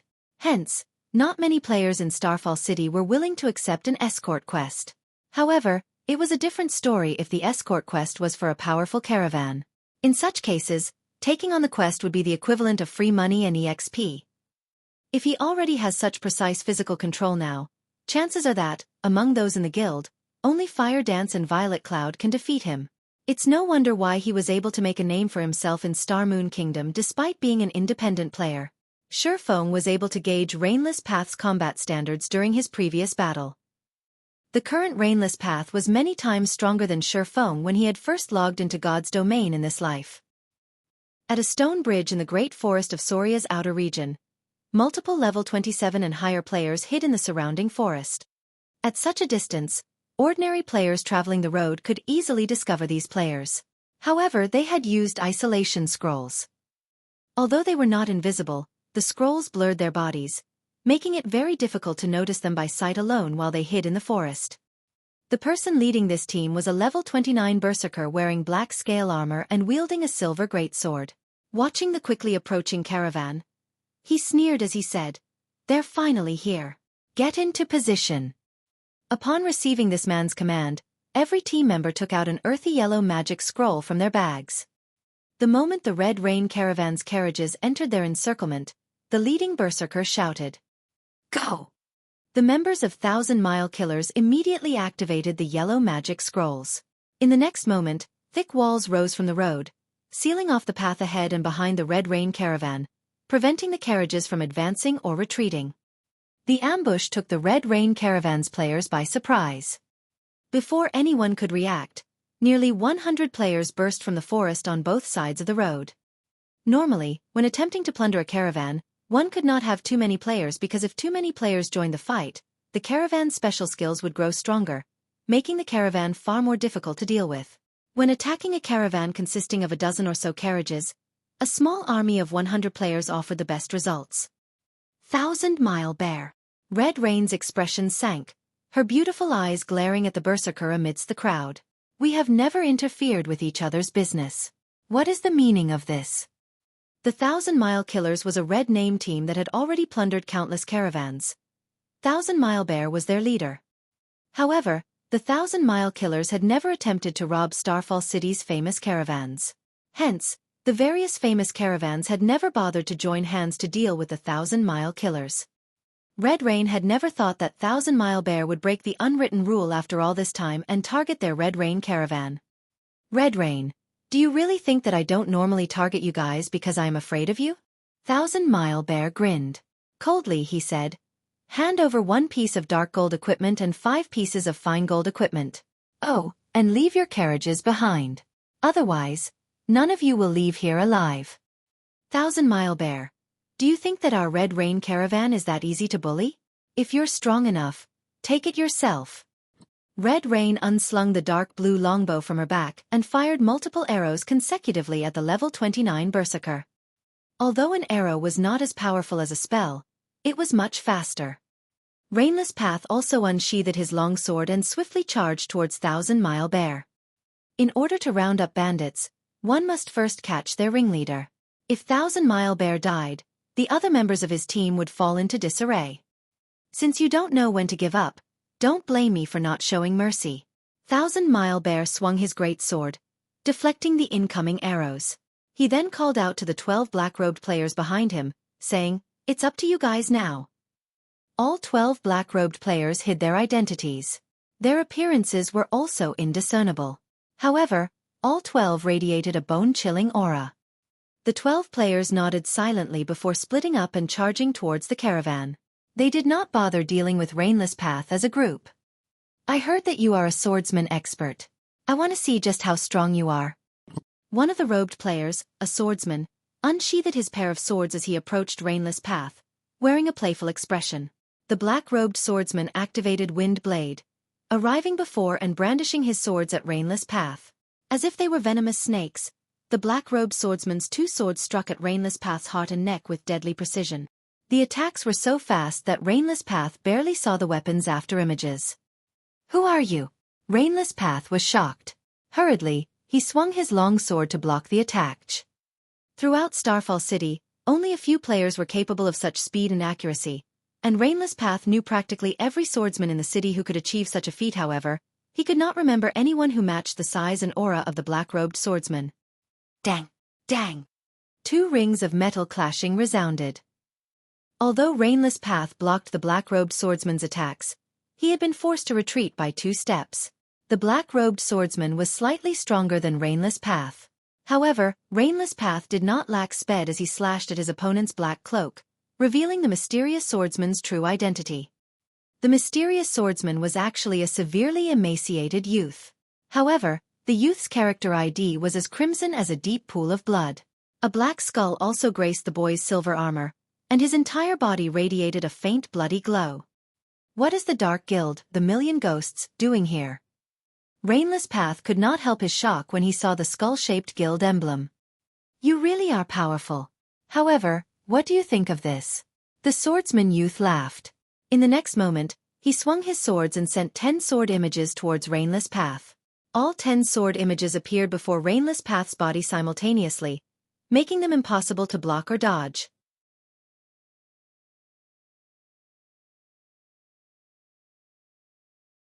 Chapter 637. Are the Million Ghosts very strong? Facing 10 sword images, even an ordinary expert would be surprised, failing to defend themselves. However, instead of moving to block the attacks, Rainless Path activated Defensive Blade and charged towards the sword images. Rainless Path then used the Tier 1 Swordsman skill, 5 consecutive slashes, on the swordsman youth. 5 consecutive slashes was not a particularly powerful skill among Tier 1 swordsman skills. However, this skill increased his attack speed more than any other in his arsenal. When executing the skill, the user would send out a total of 5 slashes, with each subsequent slash receiving a 20% attack speed and damage increase. Hence, each subsequent slash was faster and more powerful than the prior one, making it extremely difficult to counter. Both Rainless Path and the mysterious youth were swordsmen, and both parties were level 29. Although they had extraordinary attack power, their defenses were average. However, in terms of attributes, the youth was stronger. The boy had over 7,300 HP, whereas Rainless Path only had over 6,800 HP. If either swordsman failed to defend his opponent's attack, even if they did not die instantly, they would not have much HP remaining. Facing Rainless Path's suicidal attack, the swordsman youth had no choice but to activate Defensive Blade. Pang, pang, pang. After sparks scattered, both swordsmen pulled away from each other. Though neither received any damage, their defensive blades had been exhausted. For a short time, neither swordsman could use the life-saving skill again. After a series of exchanges, neither side managed to grasp an advantage over each other. Although the swordsman youth had the advantage in attributes, Rainless Path's combat techniques were superior. For a time, the swordsmen were helpless against each other. However, the same could not be said for the battles happening elsewhere. Arrows and spells flew through the air. The bronze carriages added their own magic attacks into the mix, as well. At the rear line, the healers of both sides concentrated on keeping their allies alive. The bridge had transformed into a miniature battlefield. Players could die at any time. When the Red Rain Caravan's guards were killed by red names, they would lose 1 level and drop 2 or 3 pieces of equipment. On the other hand, the ambushing red names suffered a more severe fate. When they died, not only did they lose 2 or 3 levels, but they also dropped the majority of their equipment. There were even some red names who dropped every single piece of equipment they had upon death. However, the black-robed players who had emerged were frighteningly strong. Killing the Red Rain Caravan's guards was like child's play to these players. In a short moment, these black-robed players had killed 8 guards. How could this be? Red Rain suddenly felt a wave of despair. They should not have had any problems dealing with the 1,000-mile killers. However, these 12 powerful experts had rendered even the Red Rain Caravan powerless. Moreover, these 12 experts were members of the Million Ghosts, a dark guild. Dark guilds were different from ordinary guilds in that they focused on slaughtering other players. The members of dark guilds were all red names. Meanwhile, the Million Ghosts was one of the famous dark guilds in the Black Dragon Empire. The dark guild's strength could rival even that of a first-rate guild. Only, the guild had far fewer members than a first-rate guild. Red Rain had never imagined that the Million Ghosts would lay their hands on this place as well. Rainless Path was similarly anxious. After all, as his fight against the swordsman youth drug on, more people in the caravan would die. Ha ha ha! From today onwards, the trade route between Starmoon Kingdom and the Black Dragon Empire belongs to the Million Ghosts. You people from Red Rain Caravan, when you return to Starfall City, make sure to tell all the caravans in the city that anyone who crosses this bridge will have to pay a toll.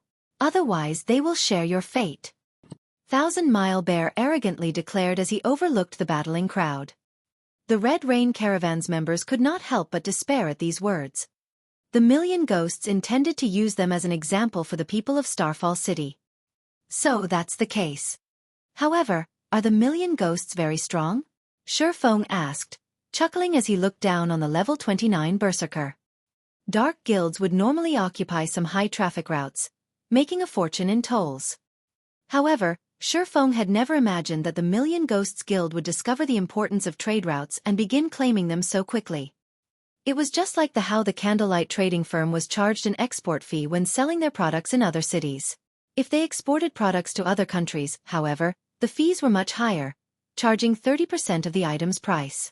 Hence, once players established a shop in other countries, they normally formed their own caravans to transport their goods, saving a lot on travel expenses. The Candlelight trading firm already possessed shops in a few cities within the Black Dragon Empire. The trading firm similarly had a shop in Starfall City. However, as the level of current players was still somewhat low, Xueqi had not planned to establish his own caravan just yet. Since the Million Ghosts was already eyeing trade routes, Xueqi could not sit idle and do nothing. How dare you provoke the Million Ghosts? A level 29 black-robed berserker charged toward Xueqi, sending a heavy strike at Xueqi's head. In response, Xueqi remained motionless as he allowed the berserker's axe to descend on him. Pang! Before anyone knew it, Fire Dance appeared beside a black-robed berserker and used sneak attack, forcing the berserker into a fainted state for 3 seconds. Immediately after, she used the most powerful burst skill an assassin had, Absolute Strike. When her dagger penetrated the berserker's back, the attack threw the latter forward by 10 yards. System: absolute strike completion rate 85%, resulting in 100% of skills effect. Skill proficiency +3. Minus 12,056. The black-robed berserker, who had less than 8,000 HP, dropped like a stone. As the berserker slammed heavily into the ground, he dropped 3 pieces of equipment. Since the berserker was a member of a dark guild, even though he was a red name and his name was nearly black, his punishment from the system would not be too severe. Only, he would drop slightly more items than an ordinary player. As for his lost levels, he would only lose 1 level like everyone else. However, the black-robed berserker's death immediately silenced the battlefield.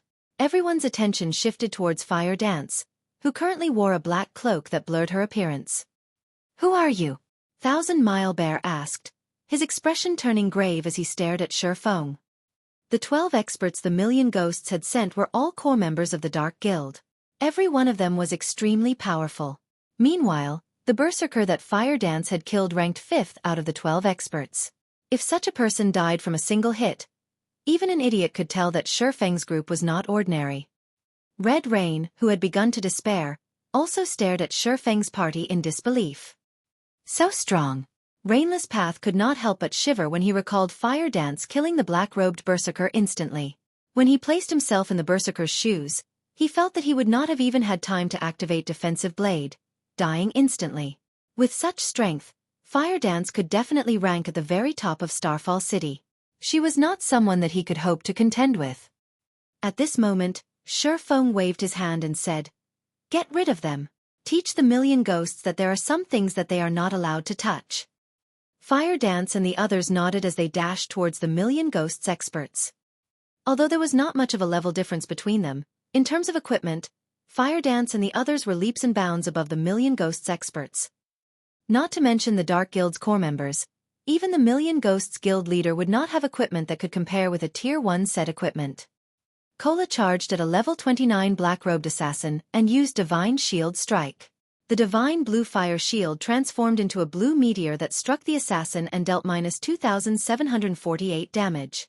In response, the assassin hurriedly spun to Cola's back and used Backstab on the Guardian Knight. However, shifting his feet slightly, Cola easily blocked the attack with the Bluefire shield, receiving no damage. Immediately after, Cola followed up with a Hammer of Sanctions and Punishment, finishing off the black-robed assassin. The entire battle was over in a flash. If even an MT like Cola could defeat his opponent so swiftly, there was no need to mention the rest of Xueqi's party. With a wave of her staff, Aqua Rose cast Flame Explosion and finished off one of the bandits instantly. As for Fire Dance, she activated Wind Steps, and like Death's Scythe, she harvested her enemy's head easily. After a short moment, only a few of the 1,000-mile killers remained. As for the Million Ghosts members, only 4 of the black-robed experts still stood. Nobody would have thought that a party of players could actually render these red name experts utterly powerless. "You guys are digging your own graves." 1,000-Mile Bear's eyes bulged from his anger. "The Million Ghosts will not let you off the hook. We're retreating." Saying so, 1,000-Mile Bear turned and fled. However, activating Silent Steps, Xueqi immediately appeared behind 1,000-Mile Bear and sent a chop at the berserker. Xueqi's sword drawing speed was astonishing, and all everyone saw was a silver flash. In the next moment, 1,000-Mile Bear's body fell to the ground. The berserker could not believe that someone could actually execute such a fast attack. It was so fast that he had no chance to react. The only thing he could do was watch as his HP descend until it reached 0.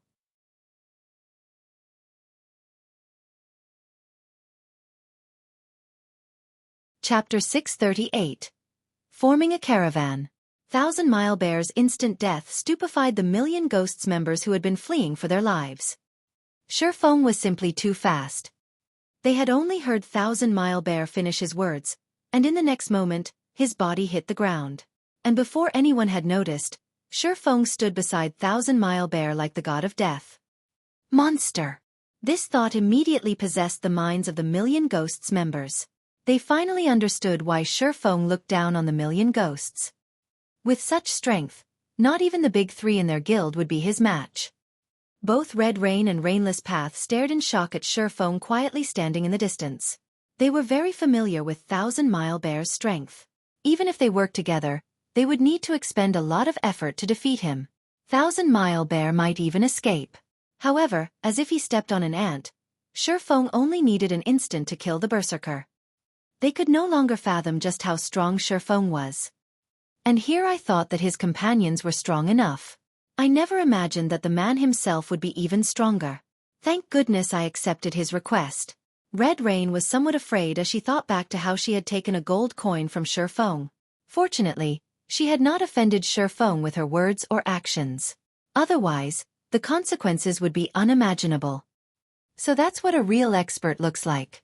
An indescribable excitement rose in Rainless Path's heart when he recalled Xueqi's attack, which had been as quick as lightning.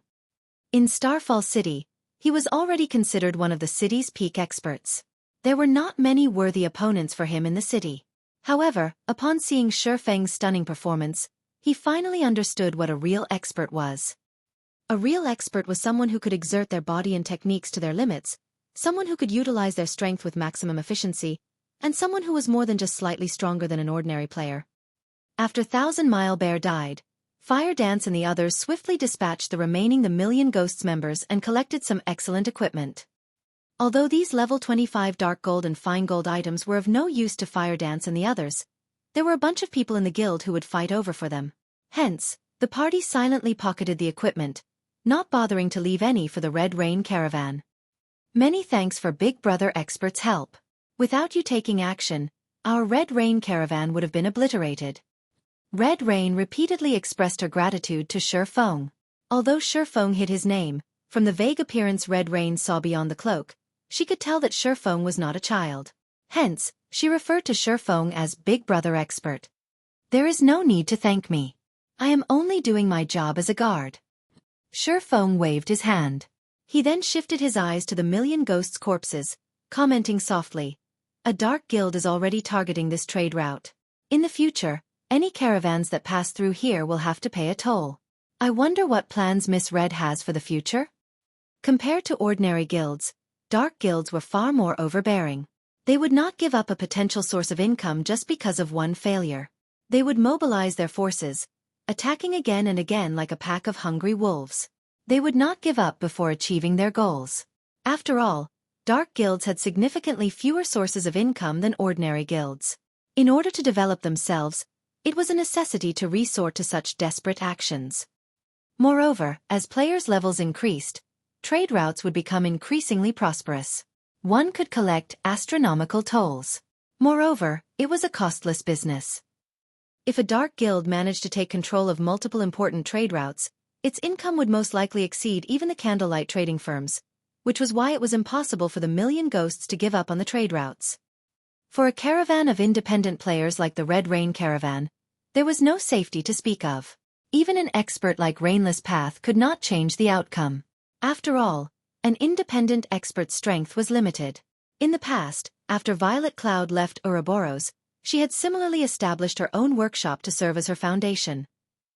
Otherwise, she would not have become a Tier 6 cleric gods. Being questioned by Xueqi in such a way, Red Rain quickly realized the severity of the situation. Even if an independent caravan were powerful, it could not stand against a large guild. If this path is too risky, then our Red Rain Caravan can only move to other cities to develop ourselves. Red Rain could not help but sigh. She had never imagined that, shortly after the Red Rain Caravan improved and was about to follow a profitable path, an incident like this would happen. Move to other cities, huh? Very quickly, Rainless Path noticed a crucial point. Shaking his head, he said, "Sis, I think the other cities will have the same issue. It's only a matter of how high the tolls they are." Red Rain's mood soured further upon hearing Rainless Path's logic. If that were the case, independent players could no longer survive. "Miss Red, if you still wish to continue transporting goods, I know of a good option. I'm just not sure if you will be interested," Xueqi said, smiling.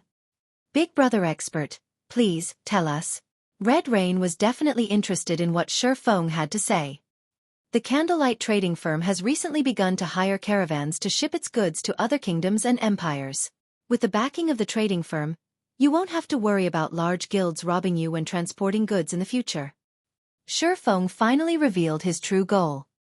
Red Rain and her group were experienced in the transportation of goods. As the candlelight trading firm continued to develop, sooner or later, it would require its own caravan. By recruiting the Red Rain caravan, not only would he establish a foundation for the trading firm in advance, but he could also deepen his connection with Red Rain and Rainless Path. The candlelight trading firm? Is that the famous trading firm that Zero Wing established? Red Rain's breathing grew a little rushed. If the candlelight trading firm were really hiring caravans to transport goods, this would be a heaven-sent opportunity for them. With the support of the trading firm, they would gain an additional layer of protection. The only issue was that they would have to prioritize the candlelight trading firm's goods. However, in the future, the Red Rain caravan would no longer have to worry about robberies. Zero Wing was currently like the midday sun throughout Star Moon Kingdom. It was a guild that even the super first-rate guild, the Dragon Phoenix Pavilion, was helpless against. There was no need to mention the other guilds in Star Moon Kingdom. Thank you for the advice. I'll begin preparing once we return to Star Moon Kingdom. Red Rain repeatedly thanked Xueqi. Following which, Red Rain and the others began to clear the battlefield. After completing this shipment, they intended to try their luck with the candlelight trading firm. Standing beside Xueqi, Aqua Rose asked curiously, "Guild leader, since when did Candlelight begin recruiting caravans? Why didn't you tell me about this before?"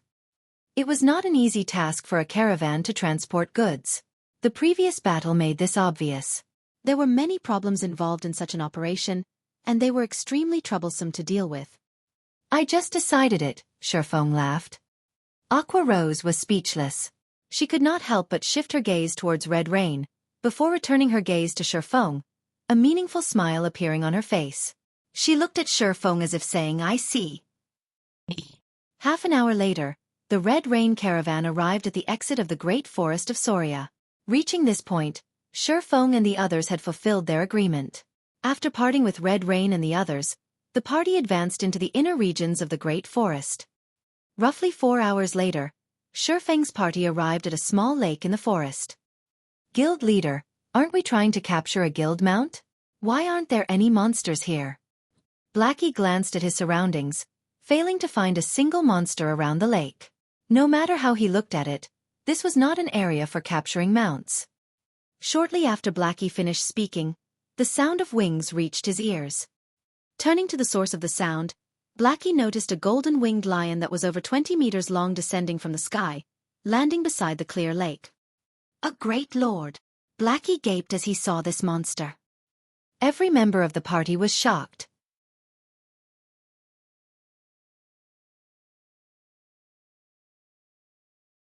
Chapter 639. Rare Mount. "Guild leader, don't tell me we're going to capture that?" Blackie inquired. He gulped audibly as he stared at the massive figure in the distance. The golden-winged Lion King before him was a bona fide great lord.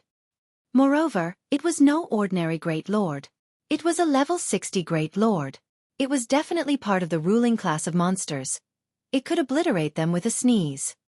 Golden-winged Lion King, demonic beast, great lord. Level 60. HP 30, 000, 000/30, 000, 000. Capture it. Xueqi rolled his eyes at Blackie, saying, "You must be crazy." Although the golden-winged Lion King could be captured, it was a level 60 great lord. He wasn't that good. Unless they had a 100-man team of level 70 tier 2 players or above, they had absolutely no chance of capturing the great lord. Xueqi's reply left Blackie speechless. However, the other members of the party released a sigh of relief. Capturing a monster was several times more difficult than killing one. "We'll head over once it leaves," Xueqi said in the team chat. This golden-winged Lion King was this area's overlord. Hence, no other monsters dared to approach the area around the lake. However, nobody would have thought that not only was the golden-winged Lion King a field boss, but it was also a guardian boss. It was a boss specifically tasked with guarding a treasure. In the past, after Fantasy Extinguisher led a team of players to exterminate this golden-winged Lion King, they discovered a secret. When that secret got out, it shocked the various large guilds throughout God's domain. Back then, even ordinary players had their own mounts. The various large guilds had also realized the importance of rare mounts and constantly searched for their own unique monster. The commotion these guilds caused as a result had disrupted God's domain's peace and tranquility. However, nobody would have imagined that the fantasy shrine had actually managed to obtain a 5-star mount. The star ranking of a mount represented its growth potential. A guild mount's rank could be upgraded when properly nurtured. Furthermore, with a higher star rank, a mount had a higher promotion success rate. The majority of the guild mounts throughout God's domain were 1-star mounts. A 1-star mount started out as a common mount. It was a general mount, and most guilds would not capture a 1-star mount for a guild mount as there was only a 10% chance for it to become a bronze mount. A 2-star mount started out slightly stronger than a 1-star mount, and there was a 20% chance that it could become a bronze mount. As long as guild members were willing to pay the price, they could nurture their 2-star mount into a bronze mount. It was much cheaper than just purchasing a bronze mount. As for 3-star mounts, they were rarely seen. Not only could the additional movement speed they provided initially reach 110%, but there was also a 30% chance that they could nurture them to become bronze mounts. However, few guilds were capable of obtaining 3-star mounts. A 4-star mount was a rare mount. Not only could its initial movement speed reach 115%, but there was also a 50% chance for it to become a bronze mount. Impressively, there was a 15% chance for it to become a mysterious iron mount. This was a potential that 1-star to 3-star mounts did not possess. Hence, 4-star mounts and above were considered rare mounts. Various large guilds throughout God's domain drooled over the idea of their own 4-star mount. Although there was only a difference of 1 rank between a bronze mount and a mysterious iron mount, the latter possessed storage capabilities. Moreover, unlike bronze mounts, mysterious iron mounts' combat capabilities allowed them to make a difference in a battle. 5-star mounts were even more powerful. The additional movement speed they provided initially could reach 120%. Its speed was practically equivalent to an ordinary bronze mount. Only, it did not possess any combat capabilities. However, 5-star mounts had a 70% chance to become bronze mounts. Not only could they be upgraded within a short amount of time, but they also had a 30% chance to become mysterious iron mounts and a 3% chance to become secret silver mounts. The most powerful guild mount Xueqi had seen in the past was a 6-star mount. Its rarity could even rival that of a legendary item. There was a 90% that it could become a bronze mount, 50% chance for mysterious iron rank, and 10% chance for secret silver rank. Just the thought of a guild outfitting its members with secret silver mounts was frightening. After all, unlike mysterious iron mounts or below, secret silver mounts possessed skills that could assist players in battle, increasing their combat power significantly. This was also why so many guilds had been so desperate to collect rare mounts in the past. In the past, after Fantasy Extinguisher's team killed the Golden-Winged Lion King, they discovered a 5-star mount and became one of the few large guilds throughout God's domain to possess one. After over an hour, the Golden-Winged Lion King finally quenched its thirst and finished its rest. It then flew from the clear lake. "All right, everyone, drink your potions and follow me." Xueqi did not bother to explain much. Immediately, he retrieved a deep blue potion from his bag and emptied the bottle's contents. The underwater breathing potion allowed players to breathe underwater for 2 hours. After drinking the potion, Xueqi led his team and dove into the lake. Although the Golden-Winged Lion King was a guardian monster, it did not guard this place constantly. It normally left the area for an hour or so, giving players a loophole to exploit. Otherwise, Xueqi would not have been confident of capturing 5-star mount that hid behind a great lord. After swimming for about a dozen minutes or so, the party discovered the ruins of a shrine. However, the shrine's thick, stone doors were currently shut tight. Even after combining their strength, they could not open the doors. It was obvious that they needed some sort of item to gain passage. Just as everyone was at a loss on what to do, Xueqi activated the 7 Luminaries Ring space movement and entered the space beyond the stone doors. A minute later, the stone doors slowly opened. Everyone was amazed by this scene. They had not thought that the doors could be opened like this. "I wish I had an item with space movement.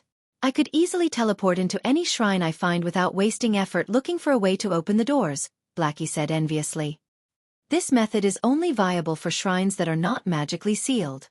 You wouldn't be able to teleport into shrines with magic seals or their own spaces. Xueqi wished the same, but there were very few non-magically sealed shrines throughout God's domain. There were even fewer items with skills similar to space movement. Normally, in order to enter this shrine beneath the lake, players were required to obtain the key by killing the golden-winged Lion King. Alright, we don't have much time left. We have around 40 minutes before the Lion King returns.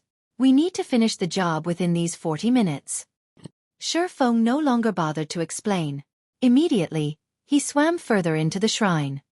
The shrine was not large, being only 3 stories tall. The first floor was completely flooded. There was nothing special about the second floor beyond the various idols that cluttered the space. However, upon reaching the 3rd floor of the shrine, the party felt as if they had entered a different space entirely. The 3rd floor was actually a forest. Various wild beasts and demonic beasts lived here, and the monsters were all level 50.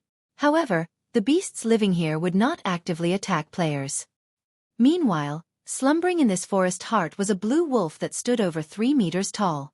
Despite being asleep, blue arcs of electricity flashed around the wolf's body, preventing others from approaching it.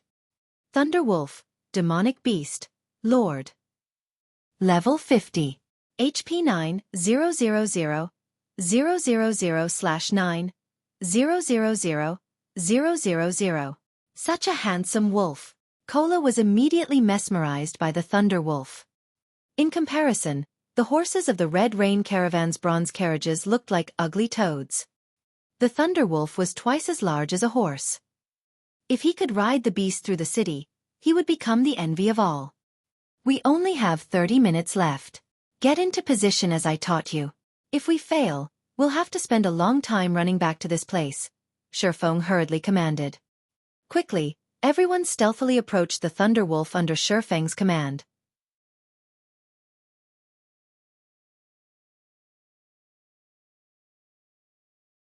Chapter 640. Astonishing Attack Power.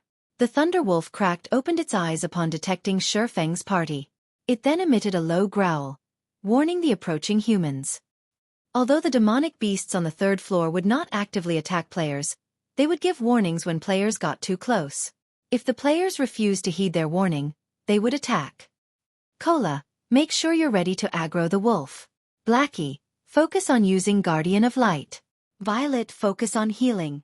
Everyone else, use the hunting scroll when the time arrives. Xueqi hurriedly commanded his team when he noticed the Thunder Wolf beginning to stand. Normally, it was practically impossible for them to capture a level 50 lord. However, the Thunder Wolf was slightly special. One could use a special method to capture it. The first condition for capturing a wild beast or demonic beast was to lower the monster's HP to exactly 10%. If its HP were above or below 10%, one could not capture the monster. It was a stringent condition, and it was one of the reasons why killing a monster was much easier than capturing one. Cola was currently level 30 and wore a complete Tier 1 set equipment. He also had the divine Bluefire shield. Even so, he could not hope to tank a level 50 lord. Finished with his commands, Xueqi revealed the Bible of Darkness and began activating demon summoning. Emerge, demon! When Xueqi finished chanting the incantation's final verse, the demon gates slowly opened. From behind the gates, a human-shaped demon, an evil blade spirit, stepped out. Sharp spikes and black scales covered the demon's body. This demon was a pure attack type and would not possess any support spells like the Heart Devourer. Evil Blade Spirit. Evil Spirit. Level 36. HP 3,000, 000/3, 000, Not bad. At least it's a Tier 2 demon. Xueqi smiled at the Evil Blade Spirit in satisfaction. Although it was not as strong as the Thunderwolf, it would still be of significant help. It was fully capable of pinning down the Thunderwolf for a long period. Everyone, assist the Evil Blade Spirit and attack the Thunderwolf. Make sure you dodge the wolf's lightning attacks. Xueqi then commanded the Evil Blade Spirit to charge at the Thunderwolf. The Evil Blade Spirit fought like a berserker. Activating Shadow Charge, it appeared before the Thunderwolf like a ghost. The Blade Spirit's sword-like arms then sliced fiercely at the Thunderwolf's body. -17,519. -16,749. Two damages that were over minus 10,000 points appeared above the Lord's head, shocking the team. Such a high attack power. Xueqi was also surprised. We lucked out this time. A level 36 Lord had no chance against a level 50 Lord. The latter's defense was many times higher. The Thunder Wolf's defense was even greater than an ordinary level 35 Great Lord. For Xueqi, he would have to enter his twofold berserk state to inflict more than minus 10,000 damage to the Thunderwolf. Yet, the similarly Lord-ranked Evil Blade Spirit could easily deal more than minus 10,000 damage. The demon's attack power was stronger than even a high lord of the same level. Oh woo! The Thunderwolf howled. Countless blue arcs of electricity suddenly appeared and surrounded its body, significantly increasing its speed. It then swung its claws at the Evil Blade Spirit. The Tier 2 Evil Spirit had no opportunity to block or evade before the attack struck and sent it flying backward by more than 10 yards. As it crashed to the ground, the resulting impact formed a large crater. The Thunderwolf's claws easily sliced through the Evil Blade Spirit's scale armor, leaving multiple scorched scratch marks. The Evil Blade Spirit's HP instantly fell by 41,864. The difference in strength between them was instantly obvious. Isn't its attack a little too powerful? If I don't activate life-saving skills, I'll most likely die with a single hit. Standing a short distance away, Kola gulped when he saw the Thunderwolf's damage. He no longer dared underestimate the demonic beast. The Thunderwolf's attack power was many times stronger than even the Great Lord-ranked Bluefire Crow King. Just how were they supposed to lower this monster's HP to 10%? Violet, heal the Evil Blade Spirit. Everyone else, attack from a distance. Xueqi was not particularly surprised by this result. Level 50 was another great divide of levels. At level 50, players could become Tier 2 classes. Hence, monsters would become a lot more powerful after reaching level 50 as well. Moreover, the Thunderwolf was a super attack-type demonic beast. Naturally, its attack power was dismaying. However, this astonishing attack power was the key factor in capturing the Thunderwolf. Following which, Xueqi controlled the Evil Blade Spirit and began to lure the Thunderwolf elsewhere. At the same time, Violet Cloud continuously healed the Evil Blade Spirit. Although each of her heals could only recover several thousand HP for the Tier 2 Evil Spirit, they added up. As long as the Evil Blade Spirit fought while it fled, it will soon recover to full HP. Meanwhile, Blackie and Aqua Rose were the party's main damage dealers. Unfortunately, when Aqua Rose used the Tier 1 spell, Fire Dragon's Dance, she only caused a little over minus 1,500 damage. As for Blackie, who wielded an epic staff, he only dealt over minus 2,000 damage with the Tier 1 spell, Darkness Ball. Against the Thunderwolf's 9 million HP, their attacks were practically negligible. Only after including the Evil Blade Spirit's attacks did their damage surpass the Lord's battle recovery. After Xueqi lured the Thunderwolf to a low-lying area, he stopped actively controlling the Evil Blade Spirit and allowed it to attack on its own. This should be the place. Xueqi observed his surroundings. After confirming that there were no problems, he recovered a dark blue Tier 2 magic scroll from his bag. Everyone, distance yourselves 50 yards from the Thunderwolf.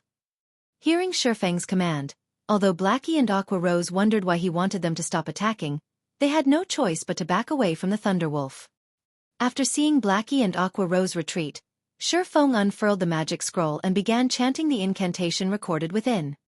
At this moment, the Evil Blade Spirit, which confronted the Thunderwolf head-on, lost HP rapidly. Each of the Thunderwolf's attacks dealt over minus 40,000 HP, while its skills dealt over minus 70,000 damage. The Evil Blade Spirit only had 3 million HP very quickly. The demon's HP fell below 2 million. On the other hand, the Thunderwolf had only lost around 100,000 HP. Blackie, use Guardian of Light on the Blade Spirit. Xueqi said sternly through the party chat after completing his preparations. Immediately, Blackie cast Guardian of Light on the Evil Blade Spirit. Guardian of Light was an additional skill of Mavis's Guard. When activated, the skill granted immunity to all magic damage, reduced physical damage taken by 80%, and recovered 5% HP every second for 20 seconds. It was one of the most powerful life-saving skills at this stage of the game. After receiving Guardian of Light, the damage the evil blade spirit received fell sharply from over -40,000 points to just over -2,000 points. Moreover, it also recovered 5% of its HP every second. For the evil blade spirit, that was 150,000 HP every second. Not only did the evil blade spirit stop losing HP, but its HP also recovered rapidly. What's going on? Aqua Rose was surprised. The Thunderwolf had initially dealt over -40,000 damage to the evil blade spirit. Even if its damage were reduced by 80%, it should still deal over -8,000 damage. Yet, now, its attacks only inflicted over -2,000 damage. Before Aqua Rose could make sense of the situation, Xueqi activated the Tier 2 magic scroll, Waterfall, in his hands. Suddenly, a massive magic array appeared above the Thunderwolf. A torrent of water then gushed out of the magic array, pummeling the Thunderwolf and causing damages of over -4,000 points to appear above the Lord's head. The magic scroll's effect lasted for 4 seconds. We're finally done. All we need to do now is to watch the show. Xueqi smiled faintly. Watch the show. Doubt flashed in Firedance's eyes. Everyone was clearly confused. They did not understand Xueqi's actions. It was merely a Tier 2 magic scroll. Moreover, it wasn't dealing much damage. In the next moment, however, everyone's eyes nearly fell out of their sockets. Suddenly, damages of more than -60,000 points started appearing above the Thunderwolf's head. This is... When Firedance noticed the Thunderwolf's claws falling into the pooled water from the waterfall and it receiving massive amounts of damages as a result, she immediately came to a realization. That's right. The Thunder Beast's attacks are mainly lightning-type magical attacks. Using the electrical conductivity of water, although the water will amplify the power of its attacks, it will also become a victim of its own power, Xueqi explained, grinning. If it were any other monster, he would have no method to capture it. Unfortunately for the Thunderwolf, its attacks were lightning-based, so its greatest weakness was water.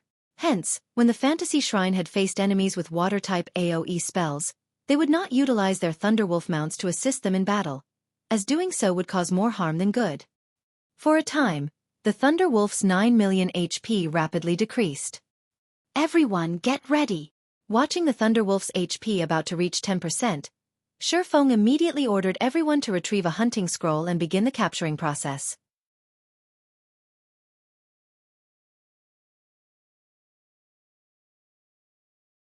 Chapter 641. Battle Demon.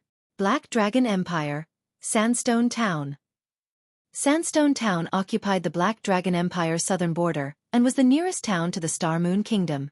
Unfortunately, the forces of darkness occupied this town, so ordinary players could not venture here. Only players who had joined the forces of darkness could enter the town safely.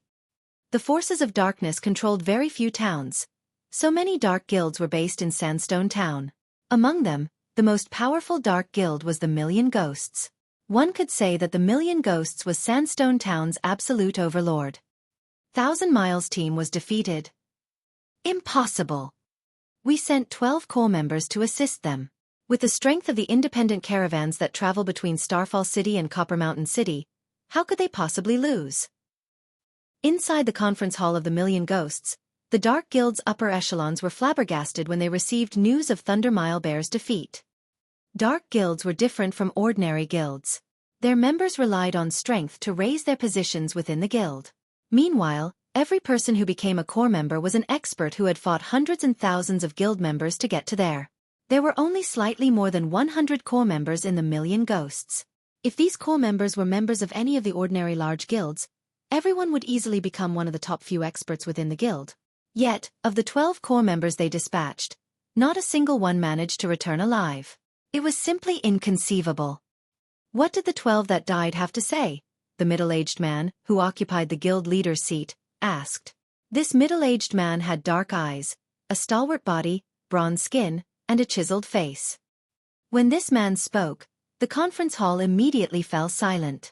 Nobody dared to act presumptuously before this man. This man was the Million Ghosts guild leader, Lifestealer. He was also an intimidating character who the various large guilds in Black Dragon Emperor had nicknamed Battle Demon.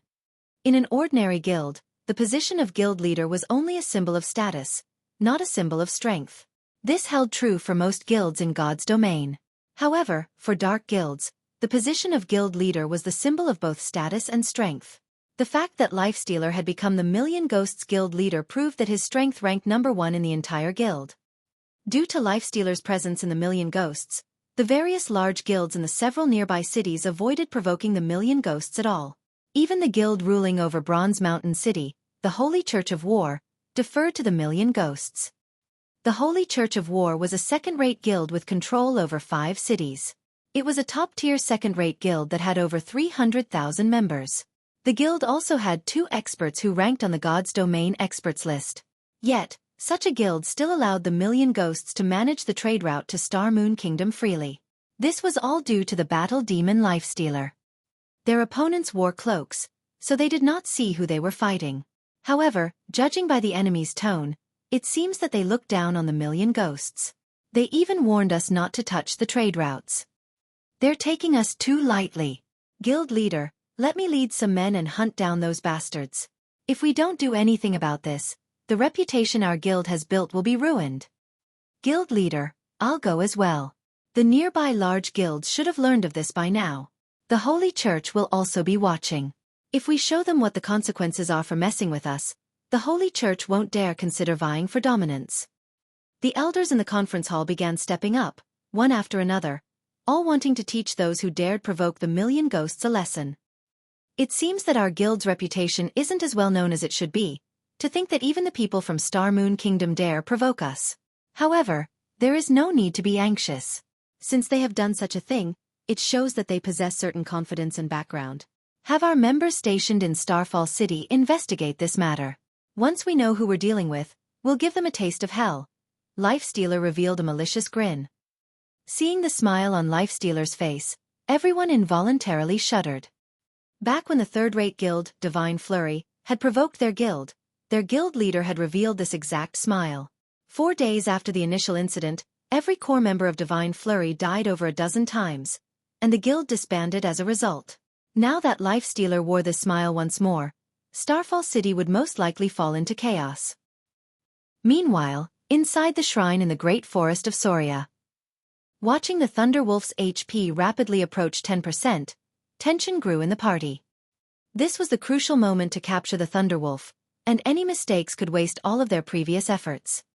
Suddenly, Xueqi controlled the evil blade spirit to leave the flooded area. Meanwhile, Fire Dance and the others dashed towards the Thunderwolf, each holding a hunting scroll. 12%. 11%. 10%. Start. Xueqi immediately lured the Thunderwolf out of the flooded area, the Lord's HP stopping at precisely 10%. Upon reaching her position, Fire Dance chanted the last verse of the incantation and activated the hunting scroll. Xiao! A pitch-black chain emerged from the hunting scroll and bound one of the Thunder Wolf's hind legs. Meanwhile, Fire Dance affixed the scroll on the ground. The hunting scroll's purpose was to trap the targeted beast. However, its effect only lasted 1 short minute. At the same time, everyone else in the party also activated their hunting scrolls, binding all 4 of the Thunder Wolf's limbs and preventing the demonic beast from moving. Awoo! The Thunder Wolf howled in anger. Suddenly, dense dark clouds condensed above the fight, releasing blue strikes of lightning towards the affixed hunting scrolls. Reacting quickly, Fire Dance activated Wind Steps, utilizing the skill's nearly 1 second invulnerability to block the oncoming lightning strike. However, though she was unscathed from the attack, the hunting scroll was obliterated. Continue using hunting scrolls. Do not let it go no matter what. Xueqi also retrieved a 5-star cage from his bag and charged at the Thunderwolf. The second key aspect when capturing a beast was timing. Cages required time to activate. During this period, the target must not escape the cage's range. Otherwise, the capture will fail, rendering the cage useless. Fire Dance and the others understood what they needed to do. They retrieved more hunting scrolls from their bags and activated them. Meanwhile, the Thunderwolf continuously destroyed the affixed hunting scrolls in a fit of rage. At this moment, Xueqi found an opportunity as he abruptly leaped into the air, jumping above the Thunderwolf and activating the cage. Fixing the cage to a specific location required approximately 2 full seconds. However, the 5-star cage's enclosure was not large. Awoo! The Thunder Wolf released an angry howl. Suddenly, more dark clouds collected in the sky, the lightning strikes increasing in number as well. Immediately, 2 of the 5 affixed hunting scrolls were destroyed. The Thunder Wolf then made an angled jump, escaping the cage's enclosure in the nick of time. Capture failed. Following which, Fire Dance and the others hurriedly used more hunting scrolls to pin down the demonic beast. However, Shifeng's second capture attempt also failed. Meanwhile, Shifeng only had 2 5-star cages remaining. In other words, he only had 2 chances to capture the Thunder Wolf left. As expected of a 5-star rare mount. It really is lively. This was the first time Shifeng had attempted to capture a 5-star mount in either life. The Thunder Wolf was far more difficult to capture than he had expected. However, Shifeng was not someone to be trifled with. For his third attempt, he activated one of the Abyssal Blade skills, Abyssal Curse, preventing all targets within a 30-yard radius from moving for 5 seconds. Although the Thunder Wolf was a level 50 lord, the skill would still affect it somewhat. Suddenly, the Thunder Wolf's movements visibly slowed. Shifeng then activated Heavenly Dragon's power and used Thunderflame Explosion on the demonic beast. Minus 8,679. Although his damage was negligible, Thunderflame Explosion had a movement speed reduction effect. As a result, the Thunder Wolf's speed dropped further. Use the hunting scrolls quickly, Shifeng shouted anxiously. Hearing Shifeng's command, Fire Dance and the others activated their hunting scrolls. This time, 5 chains simultaneously bound the Thunder Wolf. Still not satisfied, Shifeng activated Abyssal Bind as well. 9 chains suddenly sprouted from the ground, locking the Thunder Wolf in place. However, despite the many restrictions, the chains began to shatter, one after another. Shifeng began setting a cage into position once more. For a moment, everyone forgot to breathe. Just to hold the Thunder Wolf in position, they had used more than 60 hunting scrolls. Each person only had a few hunting scrolls remaining. The cage's channeling time slowly decreased. 2 seconds. 1 second. In you go! Shifeng roared. Immediately, a massive steel cage fell from the sky, trapping the Thunder Wolf within.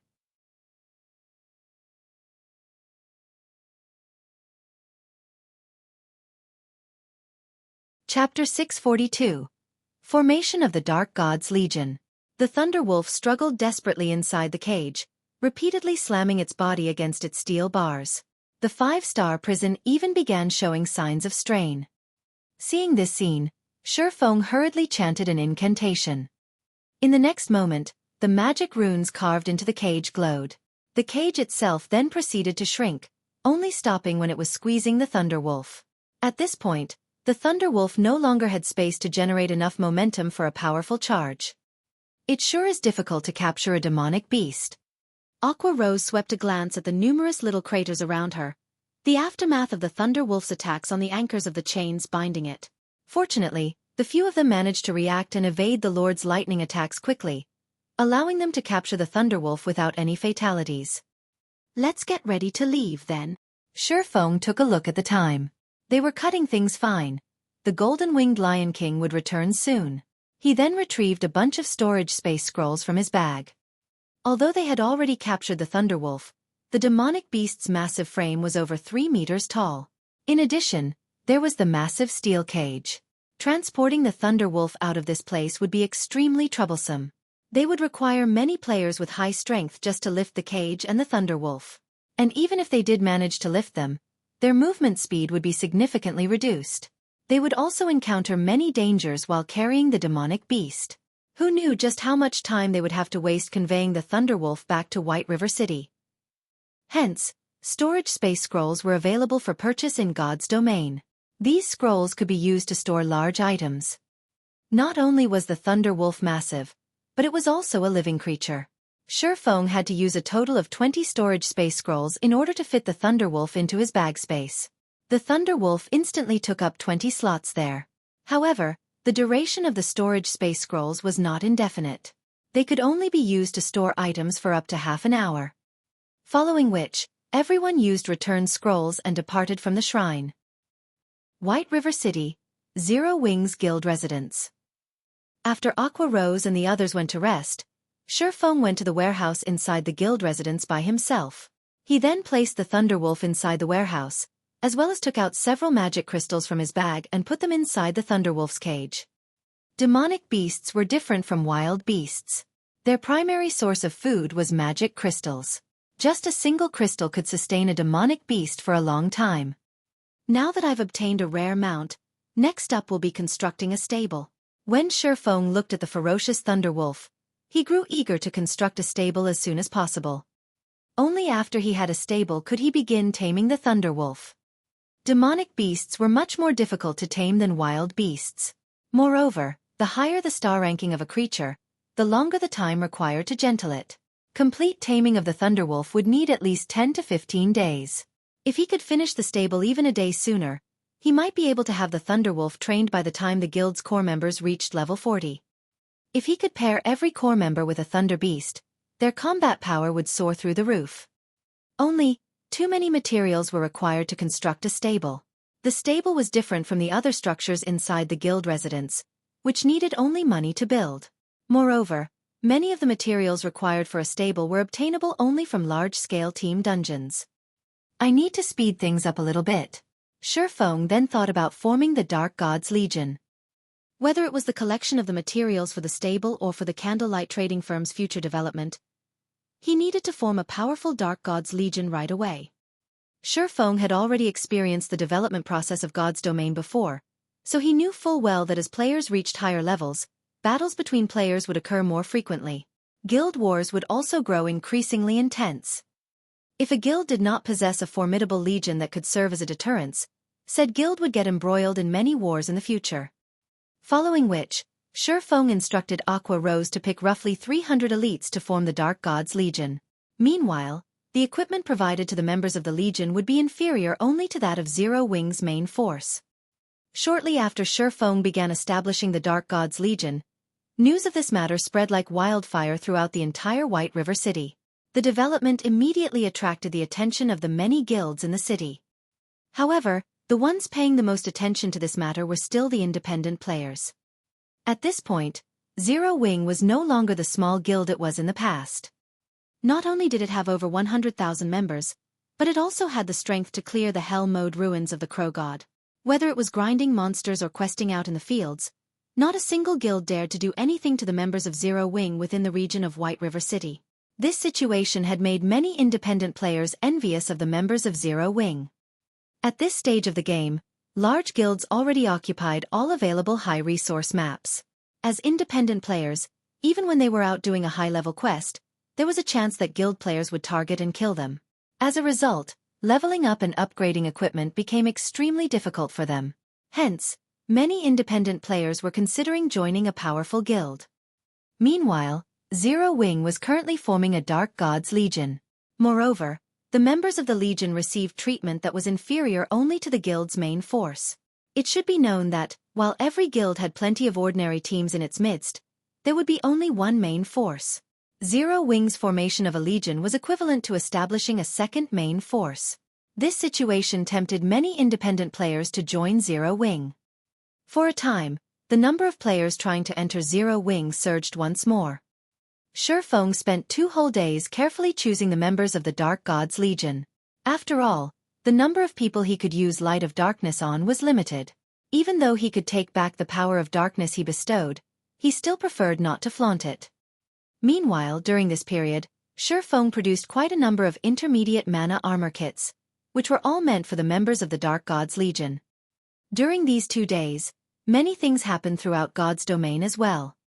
One of these developments was that many guilds had succeeded in raiding 50-man team dungeons and had moved their competition onto 100-man team dungeons. However, 100-man dungeons were significantly different from 50-man dungeons. One could say that 50-man dungeons were warm-ups for 100-man dungeons. The number of monsters and the monster's strength inside a 100-man dungeon were both significantly higher than in a 50-man dungeon. Of course, the loot from a 100-man dungeon would also make many players drool. Initially, level 30 fine gold equipment was extremely difficult to obtain. However, it's much easier to get in a 100-man hard mode dungeon. Even the chieftain ranked monsters inside the dungeon would drop it. There was also fine gold set equipment specifically meant for the various classes. Nevertheless, the most attractive part about 100-man dungeons would still have to be the forging designs and various sorts of rare potion recipes that were not obtainable from any other place. Getting even a single design or recipe would mean endless riches.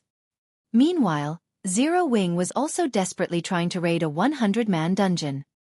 However, despite obtaining the power of darkness, the progress of Zero Wing's main force was only subpar at best. A 100-man dungeon had a total of 6 main bosses.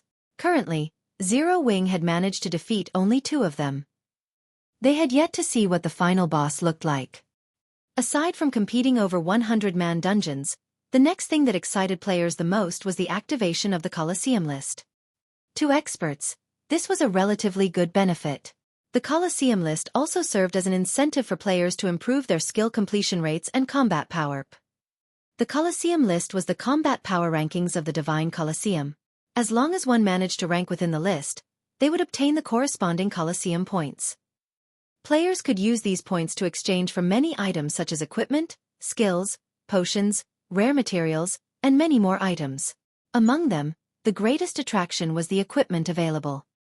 Not only was there level 30 dark gold equipment available, but even level 30 dark gold set equipment was also up for exchange. Due to this reason, Divine Colosseums throughout God's domain became extremely popular. Many players fought desperately to raise their rankings on the Colosseum list. Large guilds sent their core members one after another to challenge the Divine Colosseum. For a time, many hidden experts emerged throughout God's domain, giving players a great shock. Nobody had thought that there were actually so many experts in God's domain.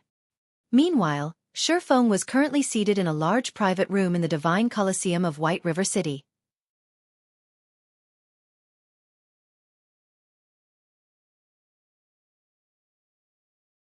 Chapter 643. Astonishing Financial Resources. Inside the towering Divine Colosseum. Dozens of large screens hung inside the main hall of the Divine Colosseum were currently displaying the battle videos of experts who had managed to reach the 4th floor of the Colosseum. The challenges inside the Divine Colosseum were purely meant to test how much combat power a player could exert. The quality of a player's equipment was irrelevant in these challenges. Even a player wearing only bronze equipment could get past the 4th floor. However, ordinary players would have a difficult time just getting through the 1st floor of the Divine Colosseum, not to mention the 4th. In White River City, experts capable of breaking through the 4th floor were as rare as a phoenix's feather. As for players who did not have any magic crystals to challenge the Divine Colosseum, they could also watch the battle videos of experts at the main hall. Of course, these videos were only released with the consent of the players involved. Players could also use this opportunity to make a name for themselves. Heaven's Burial is here again. Everyone in the hall quickly noticed the arrival of a group of players. These players were uniformly level 30, and they were members of Heaven's Burial's current main force. If not for the fact that they were aiming to obtain the first clear of a 100-man dungeon, these players would have long since leveled up. Even so, their levels were currently far ahead of ordinary players. Besides their levels, the equipment of Heaven's Burial's members was also extremely eye-catching. Most of them boasted level 30 fine gold and dark gold equipment, with the most inferior being level 25 dark gold equipment. In contrast, the typical equipment of current ordinary players was only level 25 mysterious iron equipment. Only elite players possessed several pieces of level 25 secret silver equipment. Not only does Heaven's Burial have so many experts, but these experts also come here to train multiple times each day. It makes you wonder just how strong they are. What do you even know? Having more experts in a guild is better, of course. Moreover, by training here, they can increase their rankings on the Colosseum list and earn points to exchange for dark gold equipment. Aside from improving their combat techniques, that's killing 2 birds with 1 stone. Why wouldn't they do it? Recently, Heaven's Burial has been growing increasingly stronger. Initially, they had less than 10 members who managed to pass the 4th floor. Now, after only a few days, that number is up to 20. 2 members of the guild even have managed to get to the 6th floor.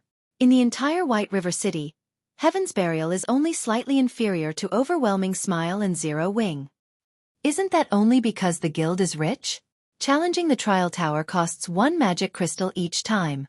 Normally, when we raid dungeons, we will only get 1 magic crystal after a lot of difficulties. Even then, we still have to split it among several people. After raiding dungeons all day, our turn to get a crystal might still not come. Meanwhile, the members of Heaven's Burial's main force get a daily allowance of 5 magic crystals, so they get to challenge the trial tower 5 times a day. With 100 members in the main force, Heaven's Burial has to spend 500 magic crystals per day.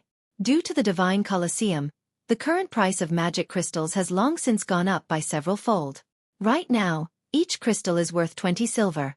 Yet there is a shortage. There is still room for prices to rise. That's right. I knew I should have stocked up on some magic crystals. I would have been able to make a small fortune by now. It would be great if I could become a member of Heaven's Burial's main force. Many players looked on with envy as the members of Heaven's Burial walked towards the trial tower. Not even the wealthy overwhelming smile could afford such extravagance. Currently, 500 magic crystals were equivalent to 100 gold. Of course, a majority of these magic crystals came from the dungeons raided by the guild. Otherwise, even Heaven's Burial would find it extremely taxing to fork out 100 gold every day. Meanwhile, Xueqi, who had rented a large private room in the Divine Colosseum, was currently standing before 300 people. These people were all players he had selected for the Dark Gods Legion. Currently, everyone in the Dark Gods Legion was feeling excited. These members had not expected to be able to meet their legendary guild leader, Black Flame, in person. Moreover, Black Flame was even going to nurture them himself. This training was a privilege that was not available anywhere else in the entire Star Moon Kingdom. Nobody in Star Moon Kingdom did not know of one Hit Azura, the publicly acknowledged #1 expert of Star Moon Kingdom. Tuition with the #1 expert of Star Moon Kingdom was a privilege beyond price. I'll put this out first. Although you all official members of the Dark Gods Legion and get to enjoy extremely high benefits, the Dark Gods Legion operates on an elimination system. Waiting behind you are 700 reserve members. If your strength is found wanting, a reserve member will take your place, Xueqi said in a somber tone. From today onwards, each of you will receive 10 magic crystals daily to challenge the trial tower. I will rank you based on your battle record in the trial tower. At the end of each week, I will compare the last 30 official members with the top 30 reserve members. The winners will be official members, while the losers will go on the reserve team. Everyone could not help but gasp. The competition was incredibly intense. Up to 30 people might switch out each week. However, everyone was also shocked at Zero Wing's generosity. The Dark Gods Legion had 300 members in all. If every member could spend 10 magic crystals a day, that meant that Zero Wing would expend a total of 3,000 crystals, or 600 gold, daily. This outlay was simply inconceivable. Even a first-rate guild did not boast such frightening financial resources. What no one knew was that, even if Zero Wing had that much money, it was impossible to purchase so many magic crystals. Currently, the various large guilds were treating magic crystals like strategic resources. They would not sell any of their magic crystals at all. One could only purchase a small amount from independent players. However, even before the release of the Divine Colosseum, Xueqi had already tasked Melancholic Smile with purchasing magic crystals in bulk. They had spent practically all the coins they earned stocking up on magic crystals. Currently, the Candlelight trading firm had several warehouses full of magic crystals. Right. I forgot to mention one more thing. The top 30 people will receive an invitation to undergo training together with the guild's top-tier experts, Xueqi laughed. I believe that all of you have probably heard how Zero Wing has a special training ground. Whether you will be able to go there and train will depend on your efforts. Guild leader, you're not tricking us, right? Can we really go to that place? Many Dark Gods members asked in anticipation. They had indeed heard that Zero Wing possessed a specialized training facility in the real world. There one could ramp up their combat techniques. One could also learn the rumored advanced combat techniques and become a true top-tier expert. Originally, training at that place was a privilege available to only a limited number of core members. Nobody had expected that even official members of the Dark Gods Legion could receive such a treatment. As long as you can enter the top 30, you can naturally go. Xueqi shook his head and laughed. The Big Dipper Training Center completed the renovation of the Greenwater Villa only recently.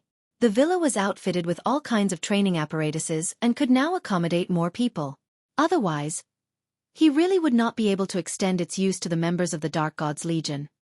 When Xueqi was done speaking, the atmosphere inside the private room instantly changed. Everyone there was flushed with fighting spirit, and they could not help but want to dash to the trial tower right this instant to raise their rankings. After Xueqi distributed the magic crystals and concluded the meeting, everyone promptly rushed out of the private room and ran as fast as they could towards the trial tower. This scene stupefied the players inside the main hall. Chapter 643. Astonishing Financial Resources.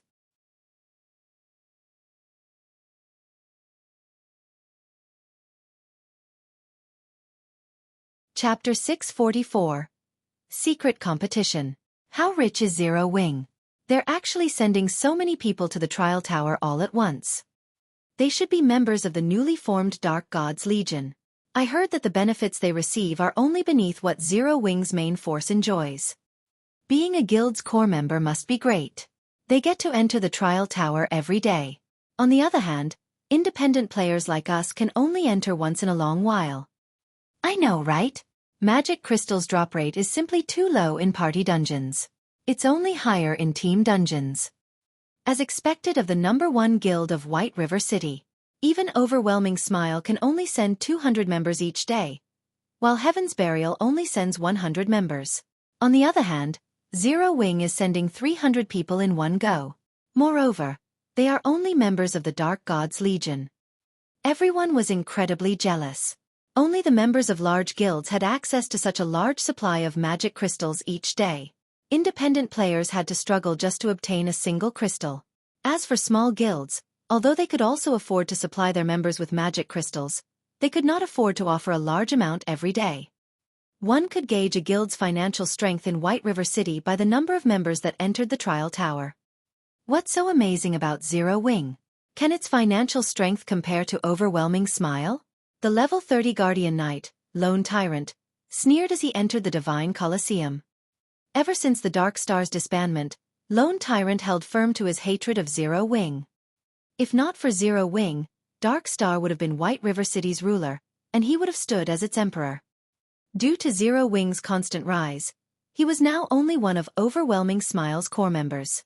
He was not even the guild's chief MT. He was nothing more than cannon fodder. However, it was also because of this that he was able to experience just how frightening Underworld was. Particularly, after the third evolution of God's Domain, Underworld had increased its investment in God's Domain by several folds, pouring a massive sum of money into the game.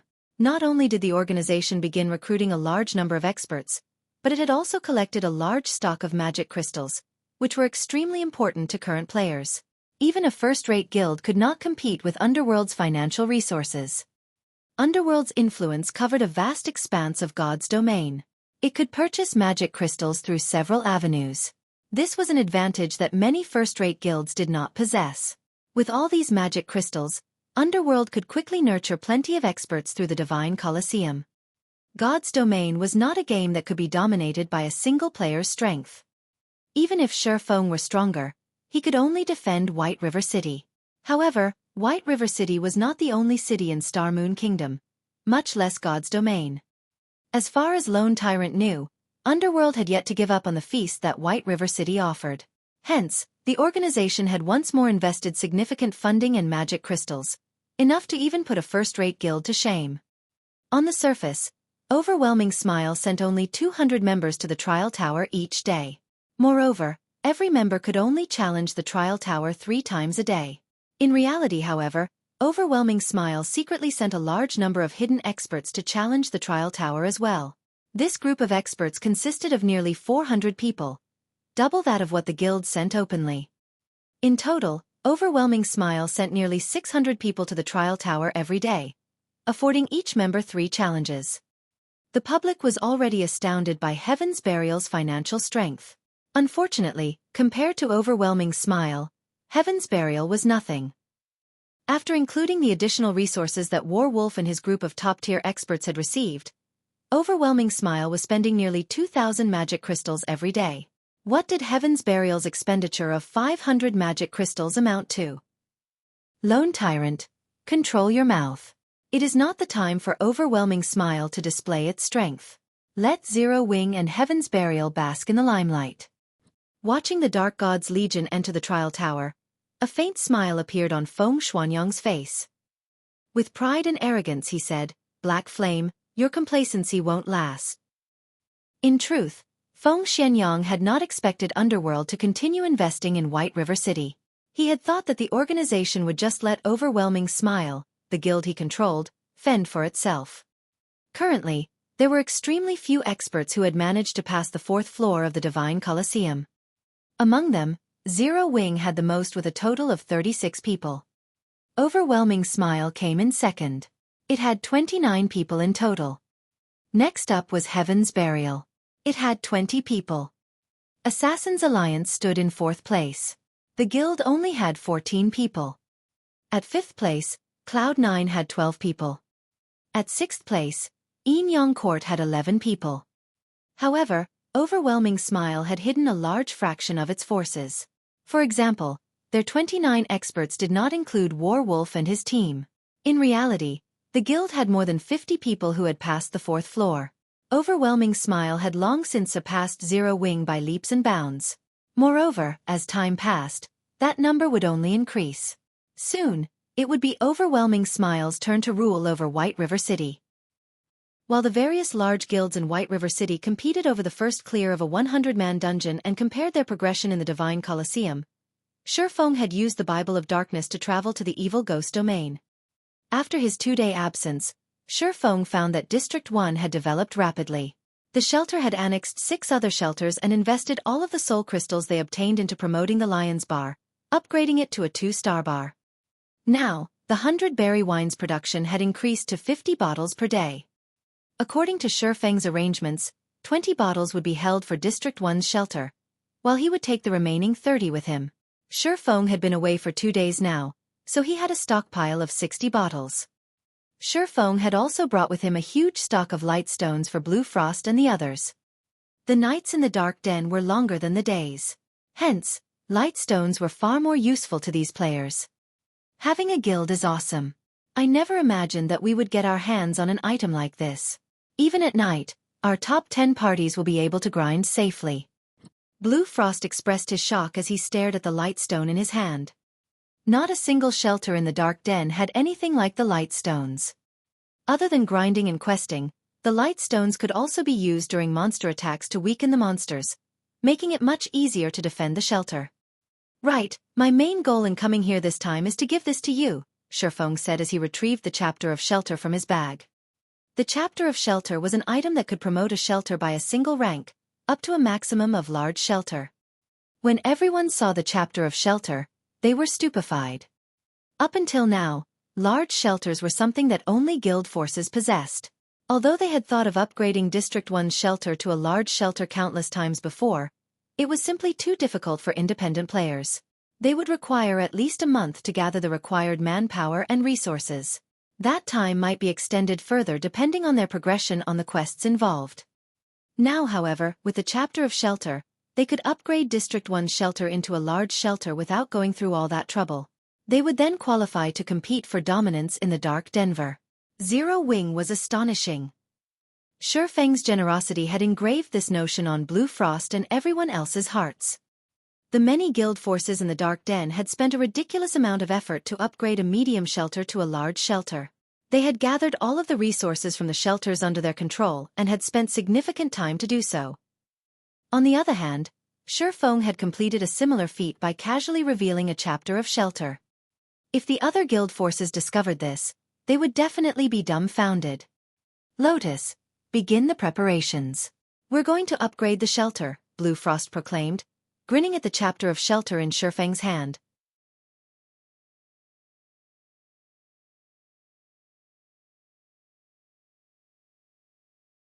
Chapter 645. Administrator. The Evil Ghost domain was vast. It was roughly the 1/5 the size of Star Moon Kingdom. There were also several shelters within the domain. Among these shelters, some were under the control of large guilds. However, not a single shelter within the Evil Ghost domain had been promoted to a large shelter until today. One could just imagine how difficult it was to promote a medium shelter to a large shelter. When a medium shelter became a large shelter, its player capacity increased from 30,000 to 100,000. Not only would this increase the shelter's defensive capabilities, but the larger population would also improve collection speed of soul crystals by several times. Most importantly, upon becoming a large shelter, a shelter could have 3 specialties, which was 2 more than a medium shelter. Moreover, these specialties' production volumes would increase significantly. Originally, the 1-star Lion's Bar only produced 20 bottles of 100-berry wine per day. After becoming a large shelter, the Lion's Bar's production of 50 bottles a day doubled. In other words, the 2-star Lion's Bar could produce 100 bottles of 100-berry wine each day. The 100-berry wine was a rare tool that could increase a player's compatibility rate with their weapons for a short time, allowing players to grasp the feeling and subtlety of improved compatibility rates. It was the best item for cultivating experts. The 100-berry wine was far more effective than the trial tower of the Divine Colosseum. Otherwise, with no Divine Colosseums inside the Dark Den, these players would stagnate and fall far behind players elsewhere. Half an hour later, the heavenly crystal pillar inside District 1's shelter released a dazzling red light that shot into the sky. A faint red barrier then began to form around the shelter. For a time, aside from Xueqi and the others who were currently inside the heavenly crystal pillar, every player was teleported out of the shelter. In the next moment, the shelter began to expand. At the same time, new buildings began appearing, one after another. A short while later, the medium shelter size had increased by 10-fold. When the shelter stopped expanding, a system announcement reached out to every player inside the Evil Ghost domain. Evil Ghost domain system announcement. Congratulations to the shelter of District 1 for becoming the first in the Evil Ghost domain to become a large shelter. Rewarding 1,000 soul crystals to the shelter. All players of District 1 will receive a 2-day protected buff that increases all attributes by 10%. Production volume of the shelter's specialties will be increased by 100% for 7 days. The system announcement excited District 1's stunned players. Our District 1 is too amazing. We actually became a large shelter. We won't have to worry about getting mounts once we reach level 40. Everyone celebrated the new achievement. Currently, the shelter's players were nearing level 40. It wouldn't be long before they reached that milestone. However, upgrading a medium shelter to a large shelter was not achievable in a short amount of time. If they wanted to obtain mounts, they would have no choice but to travel to other large shelters and pay an exorbitant fee to purchase one. Moreover, they had to obtain permission from the ruling parties of said shelters beforehand. Otherwise, they would not be able to purchase a mount even if they could afford one. Now, however, they no longer had to worry about such problems. They could just buy a mount at cost price from their own shelter. Meanwhile, the various other shelters in the Evil Ghost domain were stupefied. Normally, to promote a medium shelter to a large shelter, one had to pool the majority of the resources available within a domain and invest a lot of time. Although District 1 was one of the strongest shelters in the Evil Ghost domain and had annexed several competitors, it should still require a long time before becoming a large shelter. Yet, after only a few days since District 1 began annexing other shelters, it had successfully upgraded to a large shelter. It was simply inconceivable. Contact the leader of District 1's first party, Blue Frost, immediately. Tell him that our District 9 is willing to submit. How did they manage this so quickly? Wouldn't it be more beneficial to join District 1, rather than joining a guild force now? We need to head to District 1 and discuss an alliance. Shortly after the system announcement, the top 10 parties of many shelters discussed currying favor with District 1.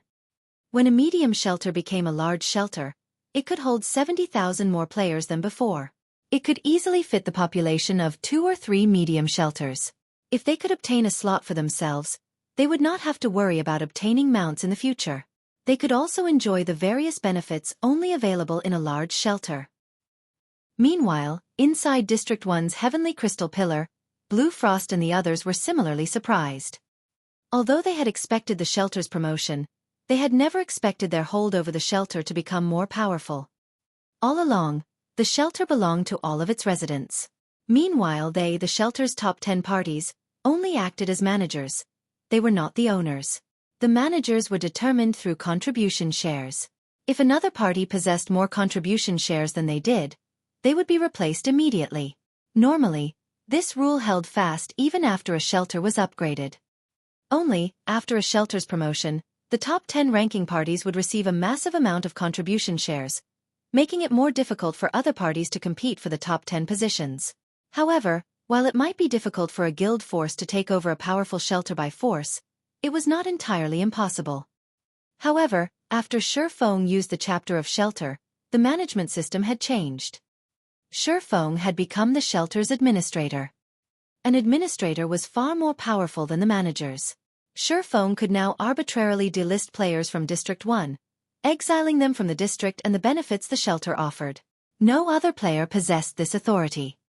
Of course, this was useless against the shelter's top 10 parties. Moreover, there was a limit to the number of players an administrator could delist each day. Even so, an administrator's authority was plenty frightening. Now they had the ability to remove potential threats easily, preventing other shelters from scheming against their shelter. More importantly, an administrator had the authority to veto a decision. For example, if the top 10 parties wished to construct something, even if all 10 parties agreed, the administrator could voice their refusal, and the matter would end there. Moreover, the position of administrator was unrelated to contribution shares. In other words, even if someone else accumulated more contribution shares than the administrator, they could not replace the administrator. The only way to overthrow an administrator and take over a shelter was to assault the entire shelter and destroy it. However, it was not easy to assault a large shelter. In other words, currently, the shelter of District 1 was under Zero Wing's complete control. Outsiders could not steal it. So the chapter of shelter has such a function as well. Xueqi also only learned this after using the chapter of shelter. However, with this, he would not have to worry about losing the shelter to other guilds. He could rule with an iron fist. With that out of the way, he could invest more resources in District 1's shelter, transforming it into an iron fortress. Following which, Xueqi left the shelter's management to Blue Frost. He then purchased all of the available bottles of 100-berry wine from the Lion's Bar, and took the massive batch of gemstones Blue Frost had prepared before returning to White River City. As the shelter had just upgraded to a large shelter, its specialties production had improved. As a result of the 7-day bonus, the Lion's Bar could produce up to 200 bottles of 100-berry wine each day. However, as Blue Frost and the others had already purchased 50 bottles, there were only 150 bottles remaining. Even so, Xueqi was satisfied with this amount. Even one bottle of 100-berry wine could tempt many experts, not to mention 210 bottles. With this many, he could raise the combat power of Zero Wing's core members to a whole new level.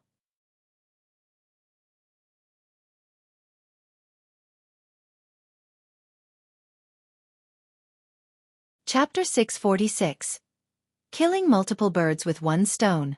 Shortly after Xueqi used a return scroll and returned to White River City, the shelter of District 1 hummed with activity. Now that the shelter's population potential had increased so drastically, many players in the Evil Ghost domain planned to migrate to District 1 to enjoy the benefits of a large shelter. Hence, reviewing the invitations demanded a considerable amount of work. In addition, the promotion to a large shelter did not mean that players could purchase mounts immediately. There was a need to construct a taming facility first, and the construction of a taming facility required a massive amount of soul crystals. Meanwhile, after District 1's shelter became a large shelter, many guild forces based in the Evil Ghost domain began to consider it a target. They all wished to conquer the large shelter. In the past, although District 1 occupied valuable land, and the shelter was relatively strong, to guild forces, it had been a trivial opponent.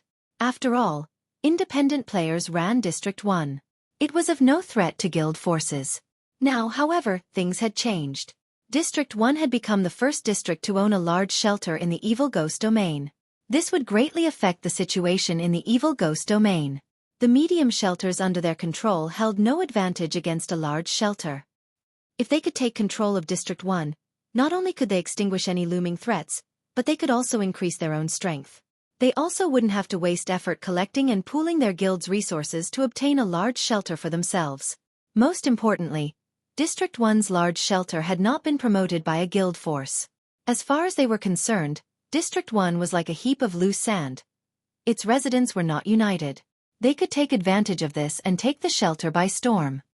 With this they could kill two birds with one stone. Why wouldn't they do it? For a time, the many guild forces in the Evil Ghost domain secretly plotted to insert their own men into District 1's shelter. Meanwhile, although Blue Frost and the others had predicted these guild forces' intentions, not only did they not attempt to stop them, but they also actively encouraged it. After all, they were not afraid of anyone trying to replace them. They earnestly wished the various guild forces would come and offer them more resources. The matter of District 1 joining Zero Wing was only known by a few of District 1's upper echelons. In the eyes of outsiders, District 1 had only obtained a large shelter due to its managers being very united, powerful, and lucky. Moreover, there were only so many guild forces in the Evil Ghost domain. Everyone knew which shelters belonged to which guild forces. Hence, everyone believed that District 1's shelter had yet to ally themselves with a guild. Normally, if players wished to join a shelter, the shelter's managers would welcome them with open arms. After all, more players would strengthen the shelter itself and increase the number of soul crystals the shelter could obtain. For District 1, however, other than those who had been recruited by the shelter's upper echelons, any player who wished to join District 1 was required to pay a fee of 1 soul crystal. Although the price was high, current players were much higher leveled than before. As a result, the difficulty of obtaining soul crystals and the price of soul crystals had decreased. Compared to Xueqi's initial arrival in the Dark Den, soul crystals prices had fallen by 2 to 3 times. Currently, every elite party had at least 1 soul crystal on hand at all times. If they worked hard for a week or so, they could collect 6 soul crystals. Obviously, Guild Force's elite teams had a far easier time of collecting the crystals. Even after Blue Frost and the others recruited some players, there should still be 50,000 spots remaining. Charging 1 soul crystal per person, if they managed to fill all 50,000 slots, they would receive an additional 50,000 soul crystals. A player's ownership of 50,000 soul crystals was vastly different from a shelter's ownership. Take the Lions Bars promotion for example. If Blue Frost and the others funded the promotion themselves, they would only have to spend 500 soul crystals to promote the bar to 3 stars. However, if they used the shelter's cumulative resources, they would have to spend 10,000 crystals. With 50,000 soul crystals, not only could they easily construct a taming facility, but they could also construct 2 more buildings that supplied specialties and upgrade both buildings to 2 stars. In addition, they would have enough leftovers to upgrade the Lion's Bar to 3 stars, increasing the production volume of the 100-berry wine once more. Meanwhile, Xueqi had returned with a large stock of gemstones and 100-berry wine to White River City. Gemstones were extremely rare. Ordinary players would be reluctant to embed the gemstones they had obtained into their equipment. If the item were destroyed, the gemstones would similarly be destroyed. Players would generally only embed gemstones in top-tier equipment as it was a safer option. When the need arose, they could simply remove the gemstones and reuse them with other top-tier equipment. Currently, Tier 1 gemstones were very cheap in the Evil Ghost domain. Each crystal only cost 3 silver. In Star Moon Kingdom, however, each Tier 1 gemstone sold for 9 silver. As for Tier 2 gemstones, each sold for 30 silver in the Evil Ghost domain, while prices in Star Moon Kingdom fluctuated around 1 gold. Star Moon Kingdom's prices were at least 3 times higher. Xueqi had obtained 30,000 Tier 1 gemstones from Blue Frost. These gemstones had either been secretly purchased from the various shelters in the Evil Ghost domain or traded for light stones. A single stack contained 20 gemstones. Xueqi had returned with a total of 1,500 stacks of Tier 1 gemstones, valued at a total of 900 gold, which practically filled his entire bag. As for Tier 2 gemstones, he had not bothered taking any as he had the Philosopher's Stone. Through alchemy synthesis, he could produce Tier 2 gemstones from Tier 1 gemstones. After returning to White River City, Xueqi first headed towards the Candlelight Trading Firm. At this point, the Candlelight Trading Firm was the most lively location in White River City. It could be considered the business center of all of Star Moon Kingdom. The trading firm was the organization with the highest number of forgers and other lifestyle classes in the entire kingdom. There were all sorts of player-made advanced products for sale on its shelves. If it were available in Star Moon Kingdom, the Candlelight Trading Firm would almost certainly have it. Only certain exclusive items such as the overwhelming trading firm's Fire Dragon Potion were not available, as not even Zero Wing could obtain the designs and recipes for these items. Even so, the wide variety of products they offered was enough to overwhelm players.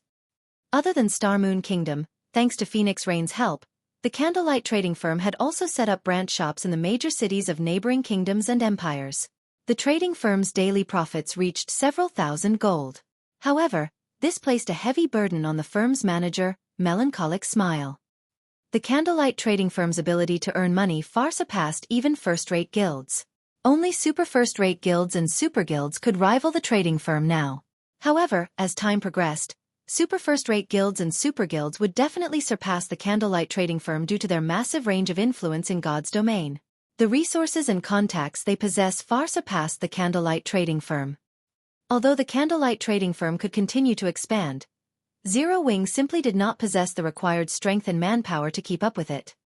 Fortunately, Xueqi had long since prepared for this situation. He had not been the guild leader of a second-rate guild in the past for nothing. Since the first day he logged into God's domain in this life, he had been thinking of ways to improve his guild's background and had come up with a series of plans. At this point, his plans had finally produced some results. Xueqi retrieved the Philosopher's Stone from his personal warehouse and arrived at his exclusive advanced forging room in the Candlelight trading firm. He then began to synthesize the Tier 2 gemstones. If he sought out the aid of NPC alchemists to synthesize high-tier gemstones, not only would he have to foot an exorbitant labor fee, but the success rate was also not particularly high. For Tier 2 gemstones, NPCs only had a 30% success rate. Synthesizing a Tier 2 gemstone required 4 Tier 1 gemstones. With acceptable luck, he might obtain 1 Tier 2 gemstone for every 12 Tier 1 gemstones. However, the Tier 2 gemstones was only 10 times more valuable than Tier 1 gemstones. Hence, it was not profitable to synthesize high-tiered gemstones. On the other hand, the Philosopher's Stone in Xueqi's possession had a 100% success rate for synthesizing Tier 2 gemstones. If he synthesized Tier 2 gemstones using the Philosopher's Stone, he could easily multiply his profit. Naturally, Xueqi could not let this opportunity escape him.